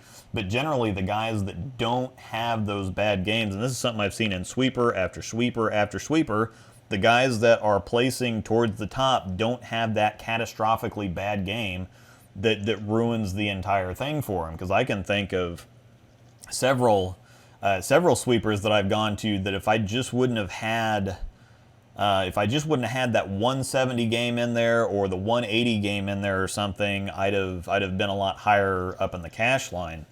And those guys just didn't have it, or if they did have 190, 200, they just shot 260 or 270 and erased it. So you do have to have the high games, but you also have to keep the low games as high as possible. And this is something that James and I were talking about a little bit earlier when it comes to EJ Tackett, and how the guys out there say he makes a lot of cuts just by beating the pocket to death. I mean, if you watch EJ bowl, he doesn't get in trouble a whole lot. He just hits the pocket and hits the pocket and hits the pocket, and you're going to get some rough carry here and there, but you're not going to have the splits. You're not going to have those opens, and the opens are what really hurt. Part of picking up spares is hitting the pocket a lot and leaving yourself more makeable opportunities. I mean, if you're missing spares because you have 2, 3, 4 pin opportunities most of the time, it's a lot harder to have a higher spare percentage when you're shooting at multiple pin spares versus shooting at the simple stuff. Absolutely. 100% agree. That's something I've been kind of thinking about as well, even bowling on house shot, is I think this is one reason that EJ is so good at that, face smash the pocket 11 times a game and hope for the best type of strategy, is he creates so much power that he's going to get enough off hits to make it a viable strategy. And that's something I'm kind of trending towards in my overall lane play strategies as well, is getting that stuff that's going to blend the pattern a little more, which, especially some of the house shots we see down here in North Carolina, you can get really cliffed. There's, a lot of oil in the middle and then just desert. And if you try and shape that with like a, really responsive ball, then you're going to get a 2-8-10, 4-9 type of look. Versus, kind of trap, especially with my speed and river, I can just kind of trap it in front of me a little more, just kind of shove it at the 3-6 pocket and basically play for that like old geezer pocket splash type hit, except for throwing it a little bit harder than an old geezer. So yeah, and I think, and that's something else, that there's kind of a stigma now that if you don't look pretty doing something, then it doesn't really count as much. This is something that people have had a problem with the two-hander bowlers for, especially Simo throwing his backup lefty ball. It's like, well, you're not supposed to do that. Well, I mean, the name of the game is staying behind the line and knocking the pins down. Like, those are the two most important rules to, I mean, if you could explain bowling to somebody in one sentence, stay behind the line and knock the pins down. I mean, that's really, everything kind of goes. And I think there's some gentlemen's agreements to where I don't know if that's even really a thing. I know in some other, that they, it's just one of those things that you want to bowl properly, And I'm sure that, especially on a TV show, they don't really want you just chucking the ball straight at the head pin. But if you're trying to win and you're trying to knock the pins down, if you go back and watch the shows in like the 50s and 60s when these guys are throwing urethane and plastic and they're playing fourth arrow and the ball's backing up all the way down the lane and then it tickles the head pin and they kind of just kind of splash all over the place, but they fell down. And I think that that's kind of a lost art right now, the art of just doing what you have to do to get the pins down. And I think that that's part of why the guys that are successful are as successful as they are, like Simos and guys like that just have the pure talent. They didn't go to college and get turned into a robot. They just know how to bowl and they just know how to knock the pins down. And Simo, I think, is one of those throwback bowlers with a new school style. Because he just the number of tricks that kid has is absolutely ridiculous. He has so many tricks. So many tricks. Yeah. So... And whether that be with what he can do with it, with his hand, or he has so many trick layouts. I mean, you could pick his brain for days. He gets so many tricks. He's like the two-handed version of Norm Duke, in my opinion. Yeah, thank you. And he's 23. every time I watch the show, I'm like, they're talking about how young he is, and I'm like, well, yeah, but he's still young compared to the rest of the guys, but he's like 27, 28, and it's like, no, you just think that because he's been out there for 7 years. He's 23. So, I mean, it's just ridiculous. All right. Once again, I will remind some people about the check the description down below to get your donations in. We've got just a little bit over a half hour left. If you did forget to enter your information in the subject line, you need to put your name, YouTube, or your YouTube handle preferably, and your email address in there to be notified if you win. If you don't do those things, put something in the chat. Yeah. And I think put that in. Luke, I think Angel's been pulling email addresses from the PayPal. Okay. As well. Yeah, if you can at least if you do forget to, and I don't know if you do win something, we'll probably just say they didn't. I don't necessarily want to put somebody's email address out here on the stream. So if you do win something and you didn't submit your name or your YouTube username or something, we'll just say that you'll be notified by email if you won. So yeah, or also join Discord. And that's an easy way to reach out to us. Yeah, join the Discord channel too, and you can get in the general and you can tag any one of us. My wife is if you get it, Storm Nation. It's all one word, capital S, capital N. I don't know if that matters. I just posted the link in the chat for that as well. Okay, so James posted the link in the chat. If you sign up for Discord, if you have any problems, you can tag James, you can tag me, or you can tag tag Pikachu777. That's my wife in there, and she's the one that's she's the one that's taking the donations and adding everything to the document. So tag Pikachu777 in the Storm Nation Discord. Once again, James posted the link in the chat. If you had any kind of problems with your donation, forgot to add your name, she is pulling email addresses from the PayPal donations that are getting sent. So poor Angel, she deserves a drink after this. I don't think so. I think that this is really amping her up because this is kind of her thing. Like I said, we've been watching a whole lot of Undercover Boss, and we've given a lot of stuff away here recently to all kinds of everybody, so... Oh, God. Oh, yeah, somebody even prepaid for me to get shot, and we're going to shoot James a little bit. Might even shoot Nick if he says something. Yeah. Nick, say something. Yeah, say something. Yeah. I don't want to. Yeah. What's up? Yeah, just start How talking. How you gonna shoot me though? Yeah, well, we're gonna shoot you because your video is gonna show up on the video chat here, and then we're gonna shoot the TV up there. I'll do it. Yeah. So yeah, this is actually amping Angel up, and I'm not sure she's gonna be able to sleep tonight because you guys have been. What are we? I hear Angel. She just keeps laughing. Yeah. She's got one of the. I'm not loud. She's got one of them laughs. Yeah. What are we up to right now, James? As of right now, $1,410. So Oh, that's wow. 141 entries. So yeah, we're really We're close almost to 5 bowling balls. bowling balls. I'm gonna give away 5 bowling balls Awesome. No, here. no, no, no. I get to. Oh yeah, it's Angel's birthday, so that's again Don't why you we're dare doing this take in the it from first me. place. So Happy Okay, birthday, Angel! Yeah. Yeah, happy birthday. She keeps aiming at my face.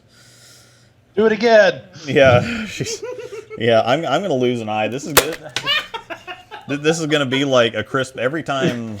I think of a Christmas story every time we do the dart shooting thing. So Hey, people pay you money for it. yeah. All right, She needs an automatic one, like it just keeps rounding them off. Oh, dude. he's got one. Oh, they have that. Don't worry. Yeah. Don't worry. Did you Nick? Did you see that? Yeah, she's they going to have get it? it. Yeah. Yes. Yeah. So do you have the stream pulled up, Nick? Are you watching the YouTube the YouTube stream here? His Where'd you go? Yeah, I his have it internet over probably here, is- but it's on a delay. Okay. Well, yeah, it's going to be on a delay, but you're going to see this. Oh, Yeah.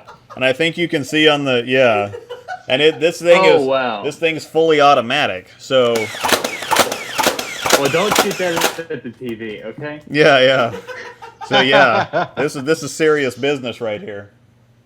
So yeah, and I'll have to go pick all those up later. How long did it take you to pick up after the last one, Luke? Did you say it was like the next afternoon? Yeah. Well, that's normally I have to come back down here the next day and pick up the darts that she shot at me. But I started shooting this thing off and whatever else last week, and then I spent probably 10 or 15 minutes picking And he's darts a bad up. aim, so when he shoots it, God only knows what Well, it I wouldn't even. I was just trying to Yeah, nice excuse. say hello to my little friend. Yeah, she got me in the throat.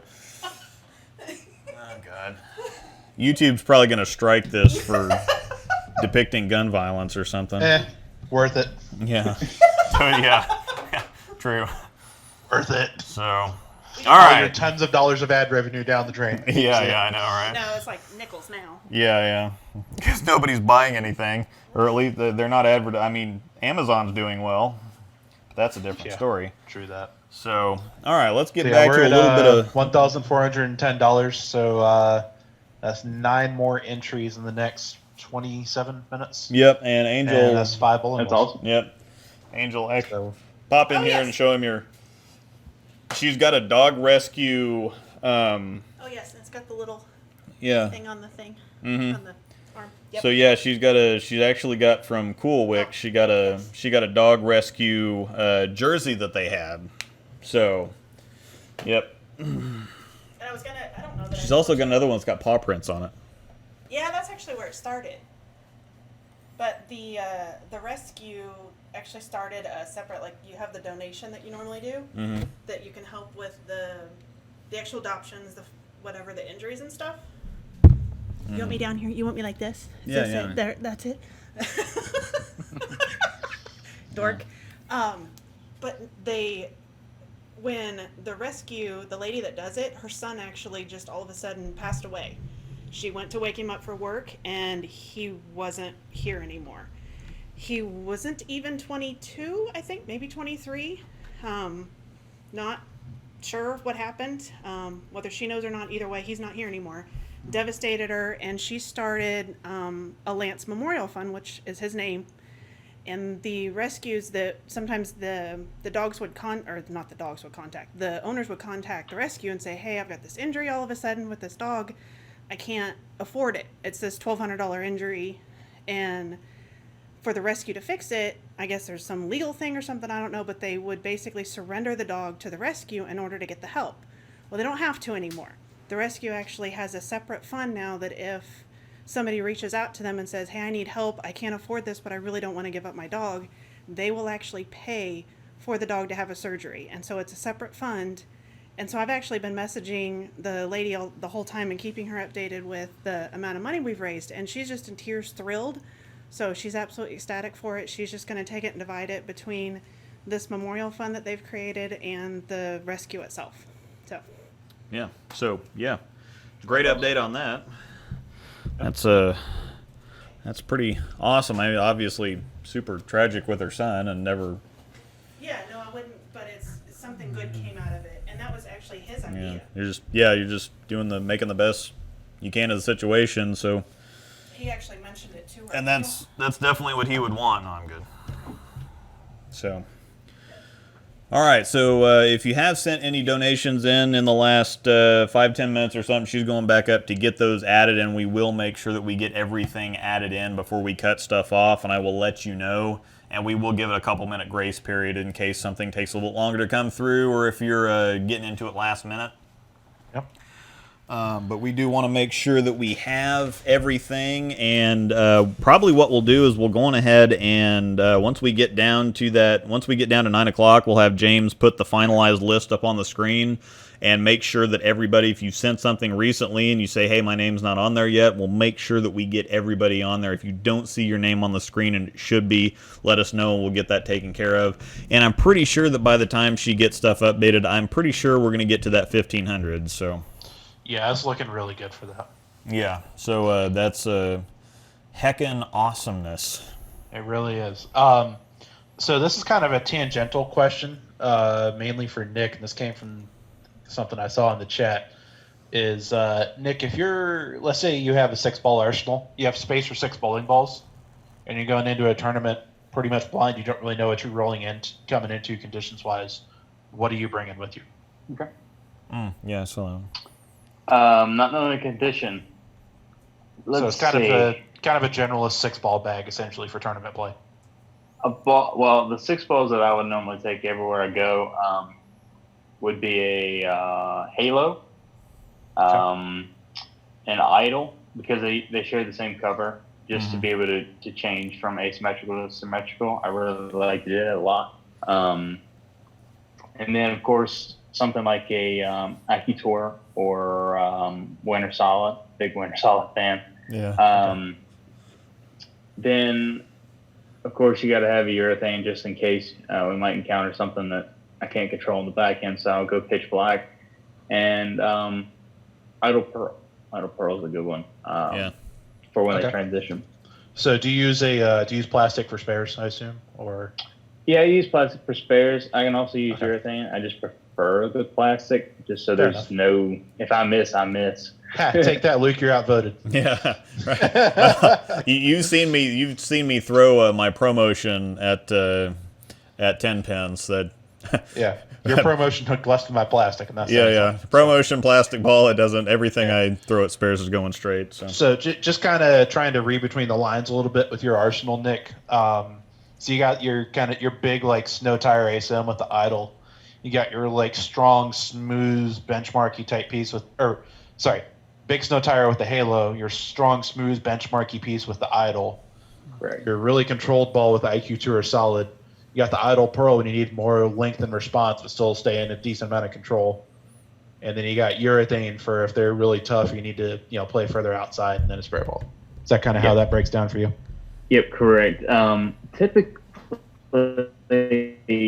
when I would make a long pattern or something like that, with the halo in the bag, it actually comes out after the idle because, like I said, for me, the halos were they were really sharp. So I would start out with the idle. Those are my 2 big beefy balls. It just depends on, how they were going through the pins. If I was plaque pinning with the idle, I'd just go to the halo. Yeah. And that's that ASIM sim complement with the same cover, and that makes a lot of sense for why it work that way. Yeah. Mm-hmm. Correct. That's why I like the Hypercell and Haywire so much. They shared the same cover. Those had the same cover. I forgot about that. Yeah. Mm-hmm. Okay. So I guess real quick, just to kind of piggyback on that, Luke, what does yours look like right now if you're doing that same grab and go 6? I'm usually only taking 1 asymmetric ball. It'd be something like a physics. I think it's one of the more versatile ones that we have right now. And actually, I might actually start trading that out for an Omega Crux because the physics can be a little bit too boomy for me sometimes. I can make the ball shape, but the Omega Crux is kind of physics-esque with that edge taken off. And so I might actually go Omega Crux. I don't really think you can go anywhere without a Phase 2.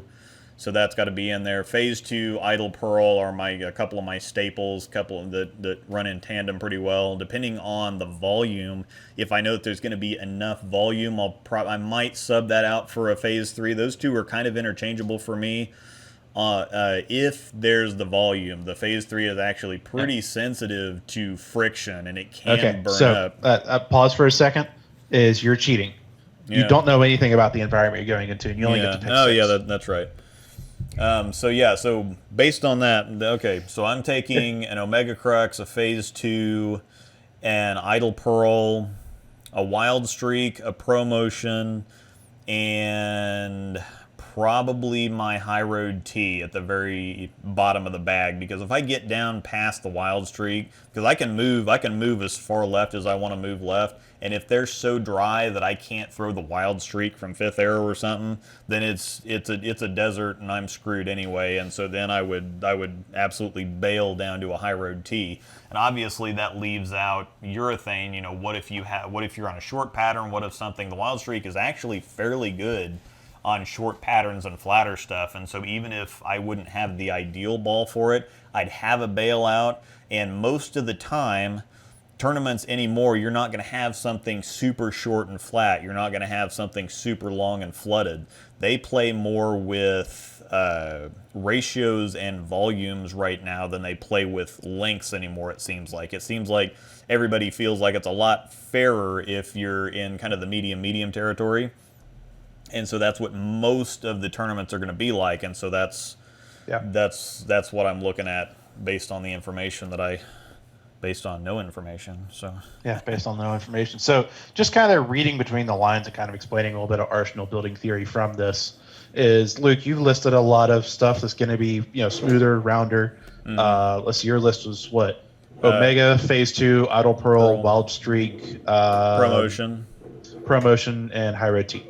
And actually, the Promotion kind of doubles as urethane for me too. It works really well on shorter and flatter stuff. But yeah, that's fair. Promotion is urethane. Yeah. So then, comparing that with Nick's bag, which is Halo, Idle Pearl, IQ Tour, urethane plastic.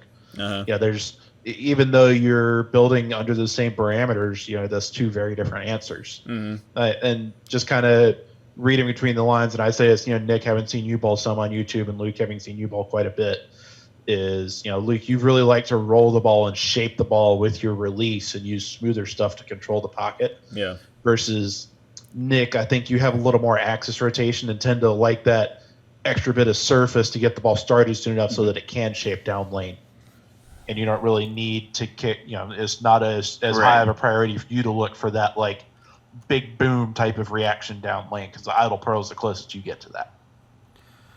Correct. Yeah, I mean, like I say, I don't go with the super flippy stuff like the IQ Tour Emerald it's super flippy for me. Yeah. And not that I can't use it, it's just I have to open up my angles so much that I can run into some carry problem. It gets you in trouble, and especially when you're building a small tournament bag like this. Like, I think that's the biggest rule of thumb, is you want stuff that's safe, that you trust, that you feel comfortable with. Correct. And things that I can manipulate. Exactly. More. And that's and so even looking at my bag and what I'd be carrying for the same set of parameters, higher ball speed, higher rev rate, not a ton of axis rotation. So I'm usually, like, I don't have any trouble getting the ball to hook, but it's more kind of controlling my response off the end of the pattern. So I've kind of structured my arsenal with that in mind. So if I'm going to grab 6 right now, it's going to be a UFO, an Axiom, a Astrophysics, probably an IQ Tour Solid, a Hustle Inc., and then my spare ball. Mm-hmm. So I've got, again, that big snow tire type reaction with the UFO, my big sanded control ball, my big sanded benchmarky type ball with the Axiom. The Astro is probably as close to skid flip as I've got out of anything in my entire collection right now. Mm-hmm. But I can just throw it on so many different situations that it's a real comfort pick for me. The IQ Tour is just kind of a really good, like, alternate type of look for me with that lower differential that lets me play a different part of the lane than the Axiom, especially on fresh. Mm-hmm. And then the Hustle Inc. I can either use from straighter on fresh when there's lower volume, or as a ball down from everything else once the lanes get fried and I have to just move left and fling it at the friction, hope it doesn't overreact. Yeah. So Right. But again, the bigger point here is that you want to have stuff that's going to give you a good amount of coverage on different situations. And I think it's pretty easy to see from our packs, there's not any overlap in what we just Correct. described here. It's like you want to make sure you're building with, you want to make sure as you're building an arsenal that you do it with different shapes, different reactions, different use cases, and not drill. I might have Right. three You don't bowling want balls sitting things that behind are me that do the super same close. thing. Yeah, but I'm not going to take all three of them at the same time. I'm only going to take, one of those Right. Absolutely. to help simplify my decision making. So, All right, catch up a couple questions here. Does anyone know any tournaments on TV where Jacob Buttriff is using reactive? I'd like to watch it. I think that there was one tournament he pulled out reactive Hall of Fame towards. Classic 2019. Say what? Hall of Fame Classic 2019. Hall of Fame Also, Classic 2019. Oklahoma. Oklahoma. 2019 Oklahoma was when he won with it. Oh, He used okay. a chaos on one land and a purple on the other, I think. Okay. Oh, maybe that's Yeah. the one I'm thinking then. That's the one I'm thinking. Okay. Okay. Yeah, the 2019 Oklahoma Open. I have a hot cell and a pitch black. Does the pitch purple fit in the arsenal, or is it too much overlap? No, I don't think so. I think you have 3 distinctly different urethane balls there. I don't think that there's overlap with any of those at all.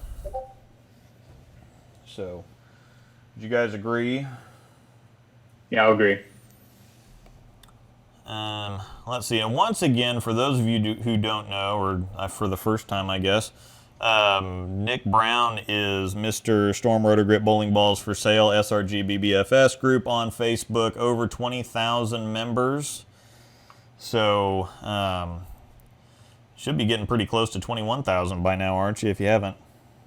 Oh, we're over 21,000. Oh, okay, yeah, so we're over 21,000 now, so it's the biggest trading, selling, you've even got Storm Rotor Grip Bowling Balls for Sale International. You have a drawings group, so at the tender young age Kind of of branched out. 18, so yeah, this is, for those of you who are wondering, this is Mr. SRG BBFS, this is Nick Brown, this is the guy, so...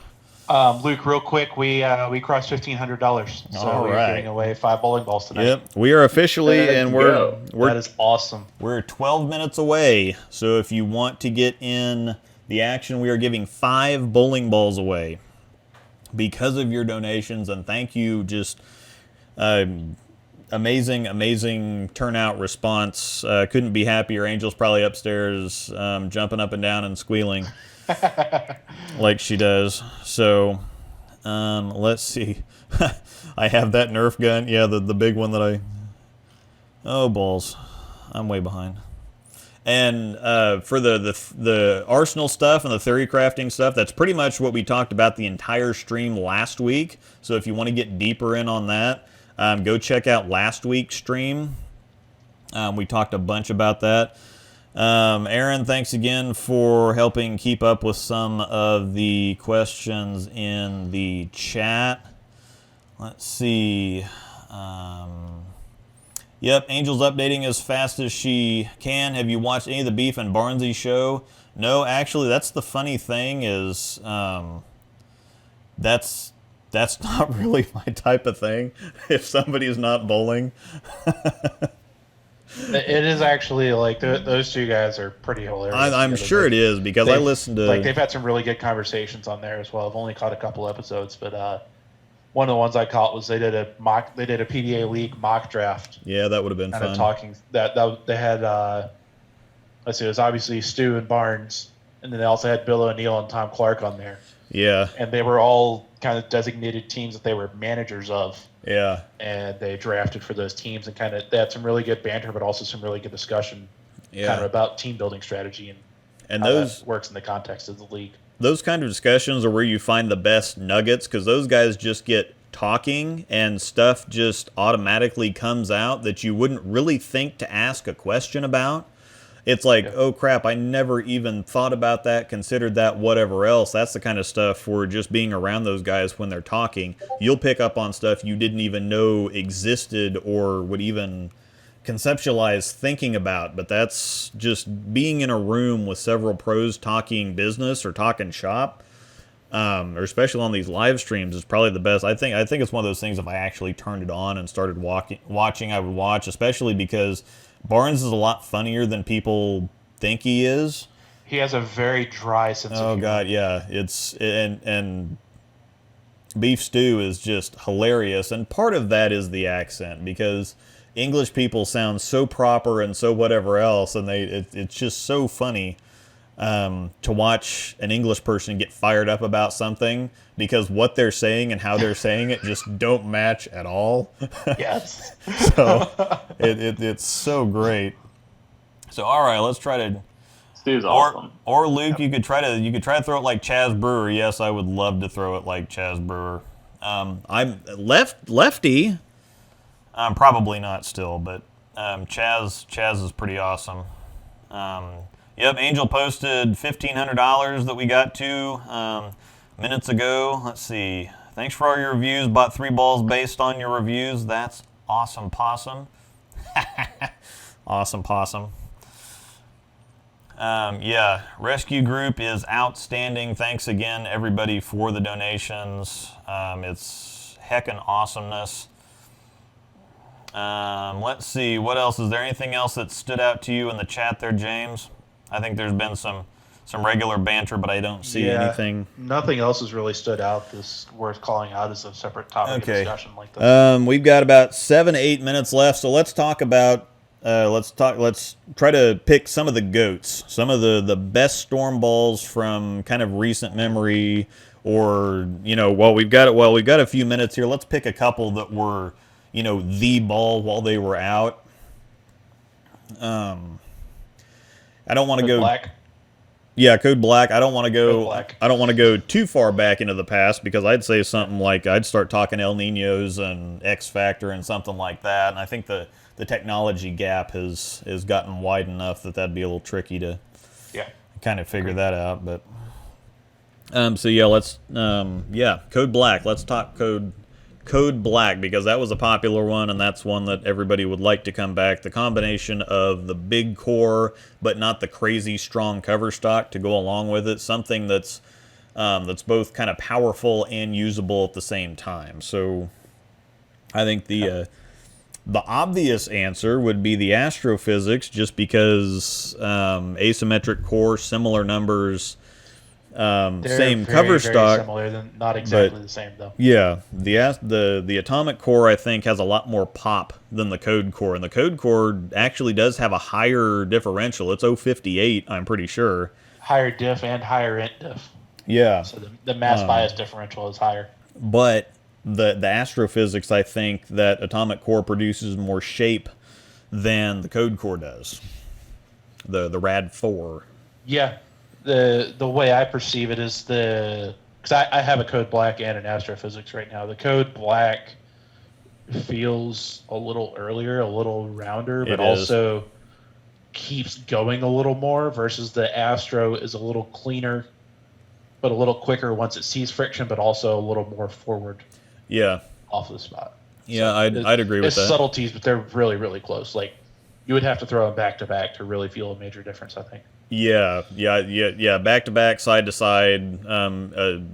A strict comparison between the two. Otherwise, I think if you bought an astrophysics, you'd go, "Oh yeah, this is a Code Black," or "This is really close." Nick, what do you think? I didn't drill an astrophysics. I did drill a Code Black. I do think they're super similar. I mean, the way they shape, very close. I think the Astro might be a touch cleaner, like James said. But other than that, they're really close. Yep. Okay, so let's see. Somebody said Firestorm. That's a little too old to. T-Road Pearl, I think, would definitely be a high road Pearl. So I think the T-Road Pearl was R2S Pearl. I think that's definitely the closest that you're going to get for that. I think that'd be a unanimous. Haywire is my favorite ball ever to use on house and tournament. We talked about that one a little bit earlier. That was the probably the closest is going to be the Axiom there, because it just has that kind of heavy rolling aggression plus a fairly defined break point. It's not flippy exactly, but it's got a defined break point. Fire Road's probably a little bit too old. Let's take the Marvel Pearl here that just popped up. The easy one for that for me is the Idle Pearl. The Idle Pearl kind of, it starts out a little bit flippier than the Marvel Pearl, but after 20-30 games, once that cover kind of breaks in, it settles in, then the Idle Pearl turns into a fresh Marvel Pearl for like the next 100-150 games or something like that. So I would say Idle Pearl for the Marvel Pearl. Yeah. Okay. Yeah, I agree with that. Definitely. Yeah, they do feel slightly different. The Marvel I perceive to have a little bit more cover that hooks a little more in oil. Yeah. Like the R2X Pearl cover seems to have create a little more positive traction than the what is it, E-Trax cover on the Idle. Yeah. Like it's a nuance though. Like the overall, they're probably a 95+% match between the two balls. Yeah, but Very, very close. Any X designator in a Storm cover stock also indicates it has a little bit of nano in it too. So the Marvel Pearl does have, I have no idea what the percentages are, but any X designation does have a little bit of a nano factor to it. So that could be the little bit there. The Victory Road would be along the High Road Solid type territory, and I don't think, since the Winter Solid got discontinued, I don't think that we actually have anything that's that close right now. Probably the All Road would be the closest thing to the Victory Road, even though it's a hybrid, but it's NRG hybrid, so that does kind of what was the cover on the Victory Road? smooth it out a little bit. I'm pretty sure it was R2S Solid. I'm double checking. Yeah, The Victory Road is R2S Pearl. Oh, the entry. So that's a High Road Pearl. Okay, so that's a High Road Pearl then. Okay. Yeah. Well, you had Victory Road Pearl and Victory Road Solid. Yeah, if it was a Victory Road Solid, that'd probably be like an all road type reaction. Yeah, that was R2S Solid then. That's what I'm thinking about. Yeah. Let's see. Would the Code Black be a good number 2 ball in an Arsenal? Also, I think Marvel Pearl is GOAT. I love mine. So yeah, if anything ever happens to your Marvel Pearl, you've got to back up in the Idle Pearl. Would the Code Black be a good number 2 ball in an Arsenal? And I think probably. Yeah, I would say so. Like, if you need a shiny step down from that big block ASIM, unlike a Code Black or an Astros, so, if you want to stay in that big ASIM feel but have something that's cleaner, it's a really good place to go with a lot of versatility. Yep. An R2S Pearl takes surface really well too. So if you find that it's close but it's a little too much of a length gap, just take that shine off. Yeah. That'll help a lot. All right, here's then there was another one up there, the No Rules Pearl. I'm going to say Omega Crux on that one once you let it lane. Crux and let it shine up a little bit. Yeah, I agree with that. What's the replacement for the Sherlock? I assume it's the UFO. Yeah, definitely the UFO is without a doubt the closest to that. The Virtual Energy, I think that's a good one to talk about because as much as people love the original Virtual Gravity, the Virtual Energy was really, really outstanding, and I think it's one of those balls that everybody liked, and then it got discontinued, and it kind of felt like everybody liked it, but it was a little bit under the radar, too, because it wasn't, the Virtual Gravity was the big one that everybody was talking about. Virtual Energy was outstanding, and it looked great, it smelled great, it was kind of the triple threat there, so. R2X Hybrid. Interesting. On that sounds really good. On the Virtual Energy? Yeah. Yeah. I'm looking at the spec sheet right now. So what would be what would we look at today? That one's tougher because it's almost like if you took a Halo Vision and you mirror shined it. That's about what you're looking at as far as the shape goes because it had that same kind of virtual, like the virtual / gravity where it's not necessarily continuous, but it doesn't.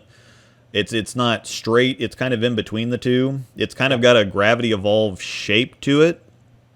But the friction response was still pretty poppy. I mean, it was almost like if you shined a physics, that's kind of what the Virtual Energy was. Yeah. So either a shiny physics or shine a Halo Vision up would probably be the closest ones there. Yeah. What about a Fringe? Yeah, the Fringe, I'm going to compare that to the MVP because the Fringe had that really rolly, chuggy, tanky, something like, it's probably before you guys, an Eraser Banshee. that had that kind of wrecker punch out MVP type heavy roll and chug. So MVP is really underrated. Yep, I agree with yeah. that. What about the Frantic? The Frantic's the same type of deal. The Frantic and the Fringe were very, very similar, and it's that kind of medium RG, medium differential, R2S Pearl. The Frantic was hybrid, but yeah, same. Yeah, but still shiny. Yeah, same idea. MVP Pearl are going to be the Frantic and the Fringe type stuff. Okay. All right, so it is 9 o'clock, so we are going to go on ahead and cut everything off. Angel said it takes a couple minutes for everything to come through on PayPal, so let's hold off for just another minute or two. Okay. Make sure that we don't have anything that trickles in. But let's say if you haven't sent your donation by now, that donations are cut off. Yeah, we're going to go on ahead give us another and minute or two to make sure we have everything together. Yep, donations are officially cut off. Just let us make sure that we get everything added on there when we show this up on the screen. If you have sent something in and you don't see your name, she's probably still processing it. So once she's also up there watching the chat too. So if you don't see your name on there and you say something, she'll make sure that everything's caught up. She'll get you added. I think she'll actually tell James.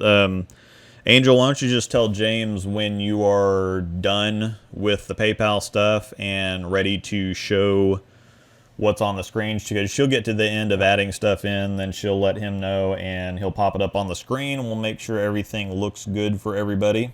Looks like we're up to 156 entries right now, by the way. Sweet. All right, so awesome. That's actually perfect.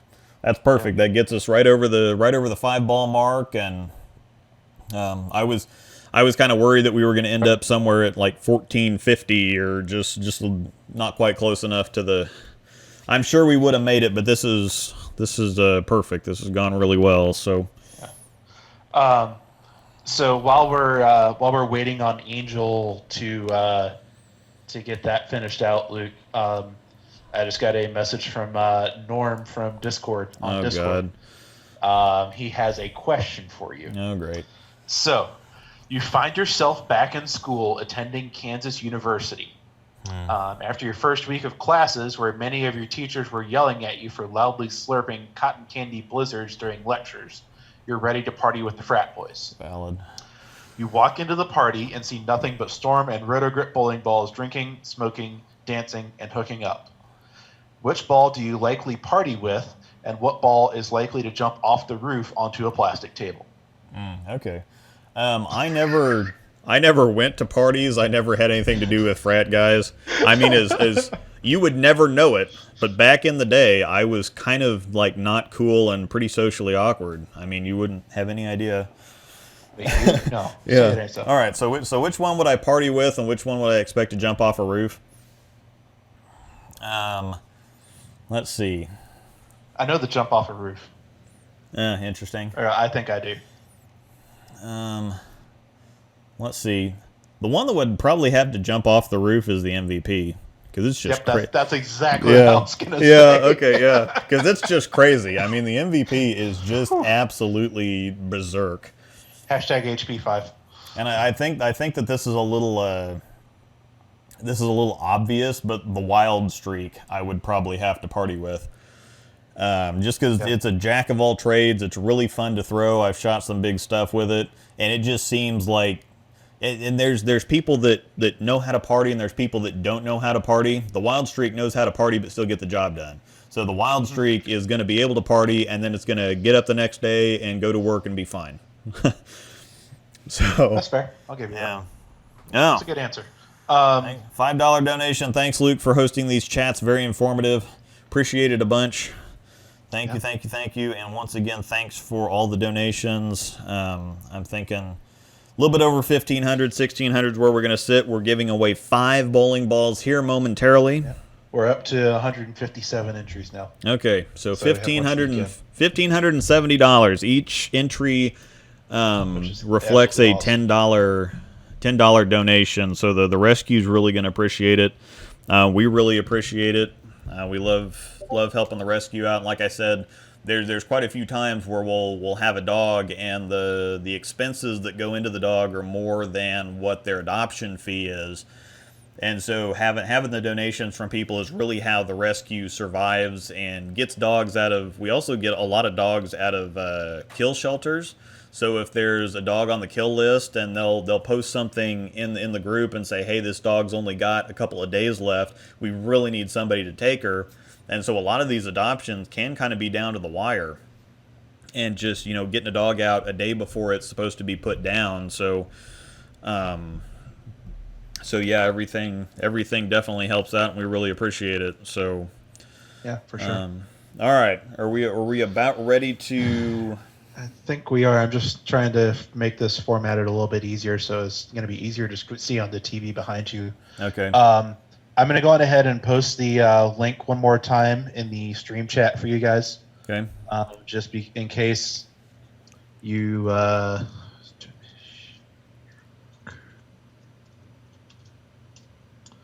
right, so I just posted the donation tracking link in the chat, right. just so everybody else can jump in there and audit it themselves. I'm going to go ahead and share my screen. Okay. And actually, let me just double check this real quick.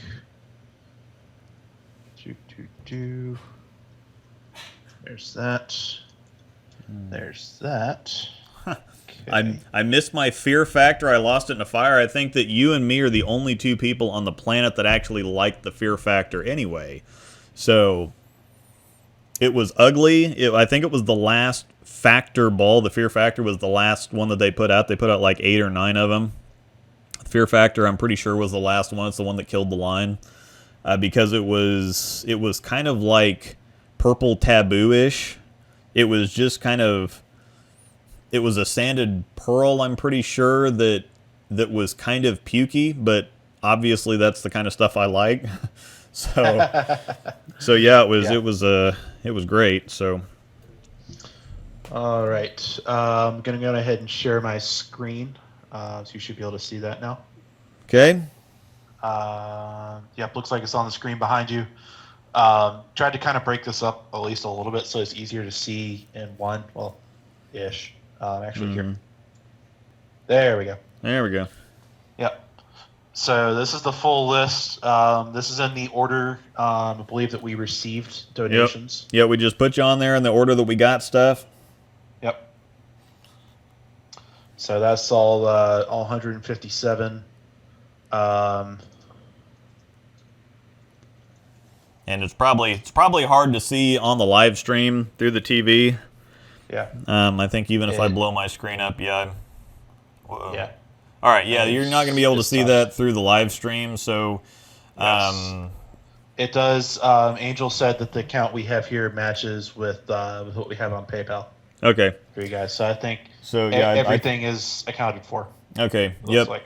Everything is accounted for, everything is ready to go, so we are going to go on ahead and start the drawings here. So once again, you can...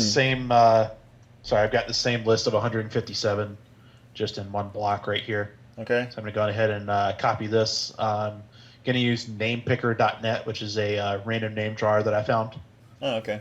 Just drop all these 157 names in here. Okay, it's going to pick 5 of them at the same... Yep. It will pick 5. So like, let's say John Schaefer wins with his 5th entry, then that 5th entry can't hit anymore, but he can still win from his other 4 entries. Okay. Yep. Same name is possible. So it is possible for, say, John Schaefer to win 2 bowling balls. Yeah. Yep. There's no limit on that, and if you happen to win 2, just but a single entry cannot win twice. Yeah. Yep. So, all right. So here we go. Can I get a drum roll, please? There we go. Joseph Hansky, all right. Michael Loper, Kim Waslow, Evan Ruffini, who is, I believe, from the Reddit community. Yeah. And Joe again. So Joe wins 2 of them. Winning some new bowling balls. All right. So yeah, Joe actually, I think, probably donated the most, or he was tied for donating the most. I think he put in $100 or $120 or something like that. So Yeah, I saw Joe's name on the list quite a bit. Joe, and that'll actually save us a little bit of shipping too, because he's in Colorado with his mom right now, and he'll be stopping on the way back through. So we'll get him some stuff. My wife will go on ahead and get everything down. She will send you an email. Actually, Kim Waswo's in Kansas City too. So Yeah. so David Waswo from the Bowlers Show, that's his wife. She helps run the KC tournaments, the sweeper series that we frequent so often. So Nice. once Yeah, again, I bowled one of their events when I was out there last fall. Had a lot of fun. It was really well run. yeah. So yeah, Joe Zapansky wins 2. Michael Lepore, Kim Waswo, and Evan Raffini. And so we'll be getting in touch with we know Joe, and we can get with Kim pretty easy. So Michael and Evan will get with you. We'll get your stuff down, get your selections, and we'll get your stuff out to you. So. Sorry to everybody that didn't win. That's kind of how this works out, but it was for an absolutely awesome cause. Thanks everybody so much for the donations. I'm sure that Angel will come down and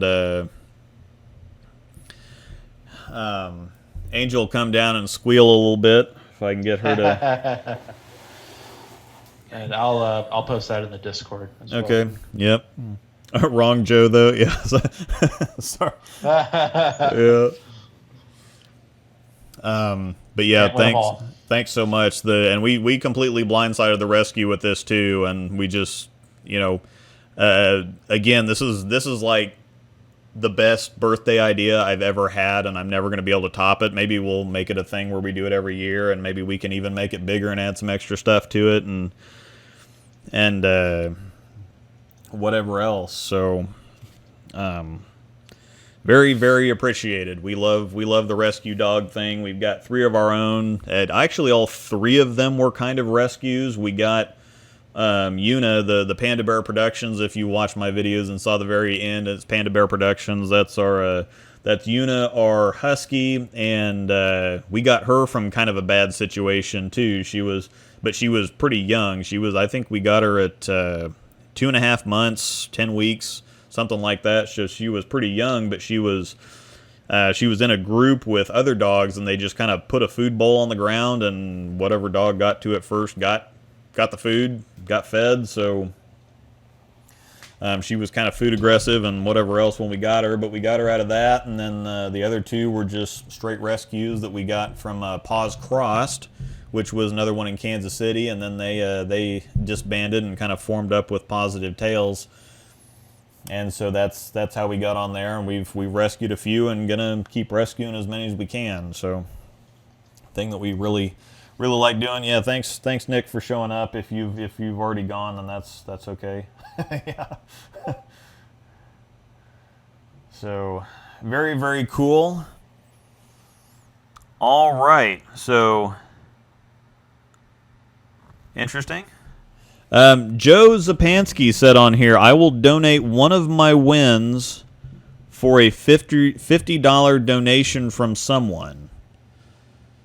So, Joe is offering if somebody sends a $50 donation.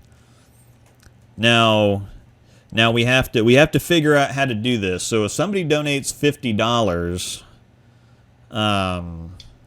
is he going to just pass off his win to the first person that puts the $50 on there? We have several people that are throwing dibs in there. Yeah, and I'd say the money talks in this case. Yeah.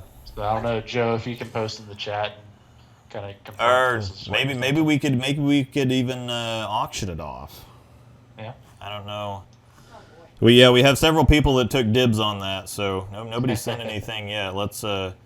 What's the question? What do they want? Joe is donating. He said to the dogs. He won 2, so he'll donate one of his wins for a $50 donation from someone. So I don't know if that means that he's going to give, to the dogs. So yeah, he'll. Well then, crap! I gotta go back upstairs. I'll be back. Yeah. Yeah. There's a lot of dibs in there, so we'll have to figure out. I mean, I think money talks in this case. I think the first 50 should get it. Well, yeah, but. Like 5 or 6 people could send $50 to, or maybe we'll just how about do that? Yeah, whoever sends it first gets the ball, and if you didn't send first, we'll just send it right back to you. Yeah. That's easy. That's the easiest way to do it. Whoever gets us $50 in PayPal first gets one of Joe's balls, and we'll refund you if you don't. So That works. Joe Brennan says PayPal sent. Take care of the doggies. Joe wants it. Yep. I would have sent a while back. Sorry, Tobias. We didn't really know how. You snooze, you lose, Tobias. Hmm. Oh, shoot. Oh, that's unfortunate. That's unfortunate. Oh. Rico, you're gonna have to. Joe Brennan sent $50, so Joe Brennan gets the ball. Rico will find some way to. We'll find some way to get that back to you. So YouTube for the super chat actually takes 30% of the super chat stuff. So we'll figure something out. And Tobias said dibs first. Oh man. Yeah, money talks though. Yeah. Well, I'll Yep. Let's see here.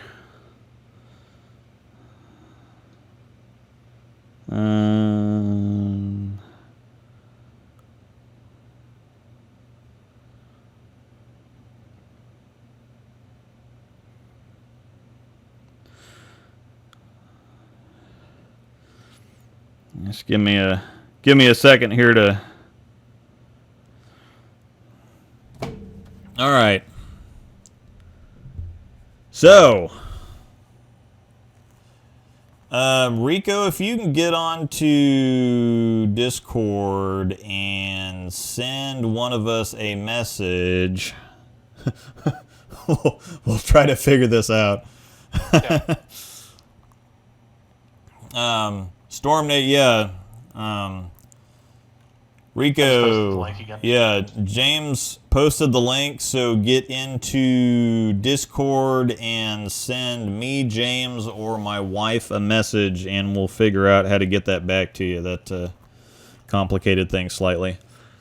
But, anyway, thank you, Joe, for giving a ball back for another $50 to the rescue, and that, I believe, puts us up to 1620. 1620. Yep. Yeah, so that's awesome. Yeah, no, this has been a really fun chance for us to all give back to something that's definitely near and dear to y'all's hearts. Yeah, should have done a live auction. Yeah, I thought about that. Everything happened so fast. But yeah, live. We thought about doing a live auction with some other stuff, and we spent a few days kind of hashing out the details. It's like, yeah, this would be awesome, but this wouldn't work, and this wouldn't work, and whatever else. So, oh wow, Rico, thanks. Wow, okay. I love animals anyway. It's a good cause. Just keep it. I'm not on Discord. So, Rico just added another $50 to add $50, and he's cool letting it ride. So yeah, we'll definitely send that. We'll definitely add that to what we send to the rescue. So thanks a bunch. Really, really appreciate that. So very cool. And anyhow, so do we have anything else to talk about? Rico, you've got $50 on the table. Do you have any questions that you? He's in the hot seat. Yeah, you've kind of got the floor, and you let us keep the donation for the rescue, so that puts us up to 1670. So yeah, that's pretty awesome. So Rico, if you have any questions, anything you'd like to say, the floor is yours. Don't forget about Kendall. Where was your question? I gotta go back up. I'm looking for it. Yeah. Good step down from a haywire because he's a lefty. Oh, okay. Actually, IQ Tour Solid, and the IQ Tour Solid for me is like the goat ball on the left side of the lane. I mean, that's like, if you're a lefty and you don't have an IQ Tour Solid, I don't know what you're doing with your life. So I think that's And if you don't have an IQ Tour Solid, I don't know what you're doing with your life. Well, yeah. It's more useful on the left side of the lane, or it's should send Rico a shirt or something. Yeah, if he sends a Rico, we can work something out there. Yep. I will say, thinking back to what you used to say about the IQ Tour was the best ball ever for getting 9. Is I used to feel like that as well. And then I drilled one that I actually drilled pretty strong, but then I let it I didn't touch the surface for 2 months. Yeah. Which is very unusual for me. Like, you like to let stuff lane shine. Yeah. And I'm the exact opposite. Oh yeah, you like to keep them fresh. Yeah, especially with my bigger cover stuff like axioms, UFOs, stuff like that. I'm generally keeping more fresh surface on it because I need that positive traction. Yeah. But letting R2S solid, especially lane shine, but then still making sure to hit it with ball cleaner. Yeah. Just like I use tack up all the time. I found that it gave me this kind of like mid-length, punchy but controlled type of reaction. Yeah. And this is the freaky part: is it's a low flare, mid-strength, solid cover bowling ball with not a lot of surface on it. But that might be the best ball I've ever thrown for carry down. Yeah. Is a lane shined, strong drilled IQ Tour Solid. Yeah, and actually, my I've drilled 2 of them now with 4-inch pins, but yeah, 4-inch pin IQ Tour Solid with lane shine on it is awesome. Yeah, that's what the IQ Tour is like. Is such a comfort ball for me. Like, it doesn't like a ton of volume, but if there's a little more inherent friction out there, or if you just need something to keep you in play but nothing else will, it's just got this knack for doing that. This is kind of freaky but kind of awesome at the same time. Yeah. Once again, thanks a bunch, Rico. Love y'all. Keep it going for the culture and the cause. Storm Nation, Squad RG. Definitely. Thanks a bunch. It's really, really appreciated. The lady at the rescue is, I'm sure, beside herself because that's sending them almost $1,700 is big news. So, and we gave away 5 bowling balls. Yeah, male Rico, a whole ass dog. Yeah. Yeah. Oh man. So, all right. Well, I think that we've covered a lot of things, and I think that we actually managed to do the donating, the ball giveaway, and have a fairly cohesive stream all at the same time. Yeah. We did. All things considered, I think we can call it a success. Yeah. We spent actually a fair bit of time talking between the 3 of us trying to figure out the logistics and how to do it, and Angel tracked things and James tracked things, and I just kind of sat here and talked. Because I think that's how it usually works out. Yeah, I know. I can't get anything to work. The technology won't work. OBS is stupid, and I have to rely on everybody else to fix everything for me. And so I'm one of those people that just finds everybody that's good at something that I'm not good at and lets them do it. And then you whine because you can't do it. I'm not a coach. Well, yes, because I would love to do it. I don't want to. They quit your bitching.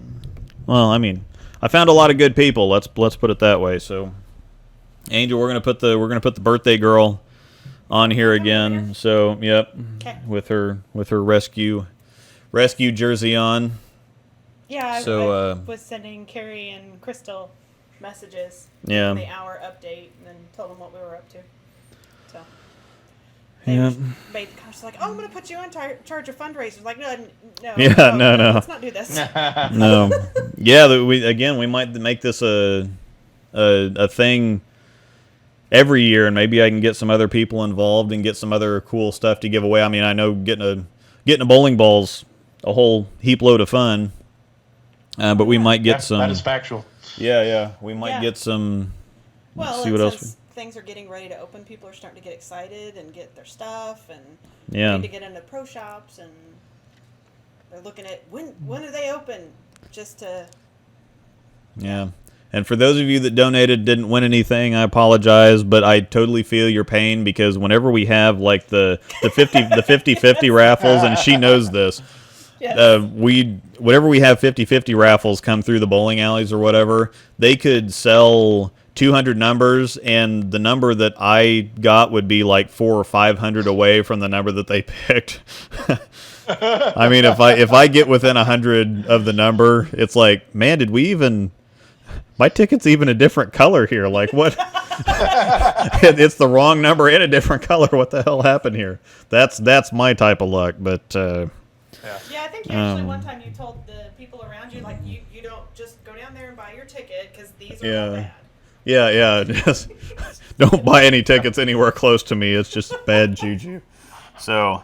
Did you show off your ball? Yeah, I showed off my ball. Let's see if we can show off a Mistle here before we.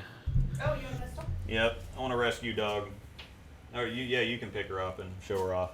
Yep, she's not very keen on being held, but this is one of our rescues. She really doesn't like being held, so she's not going to be terribly. Look at the picture in the.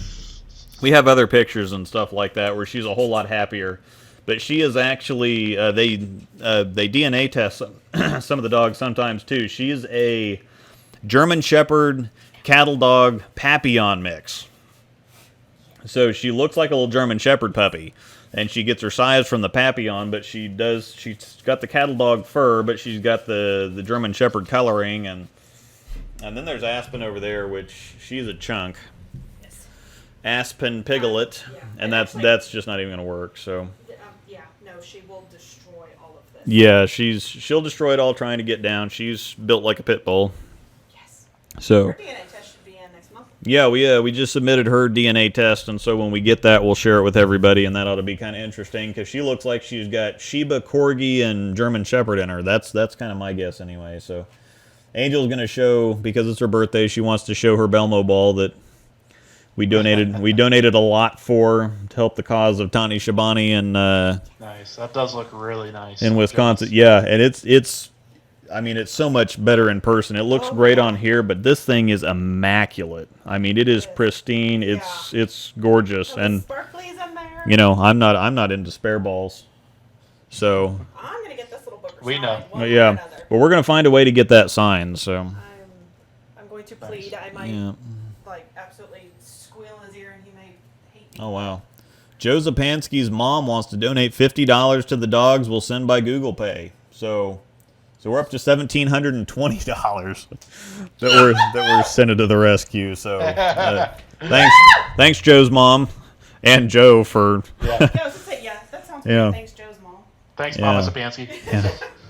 I think I sounds said better. that right. I hope Yeah. I said that right. Yeah, I mean there's a lot of consonants in there, but there's two. There's typing his name. I was wondering what grade he was before he actually learned to spell his last name. there's two.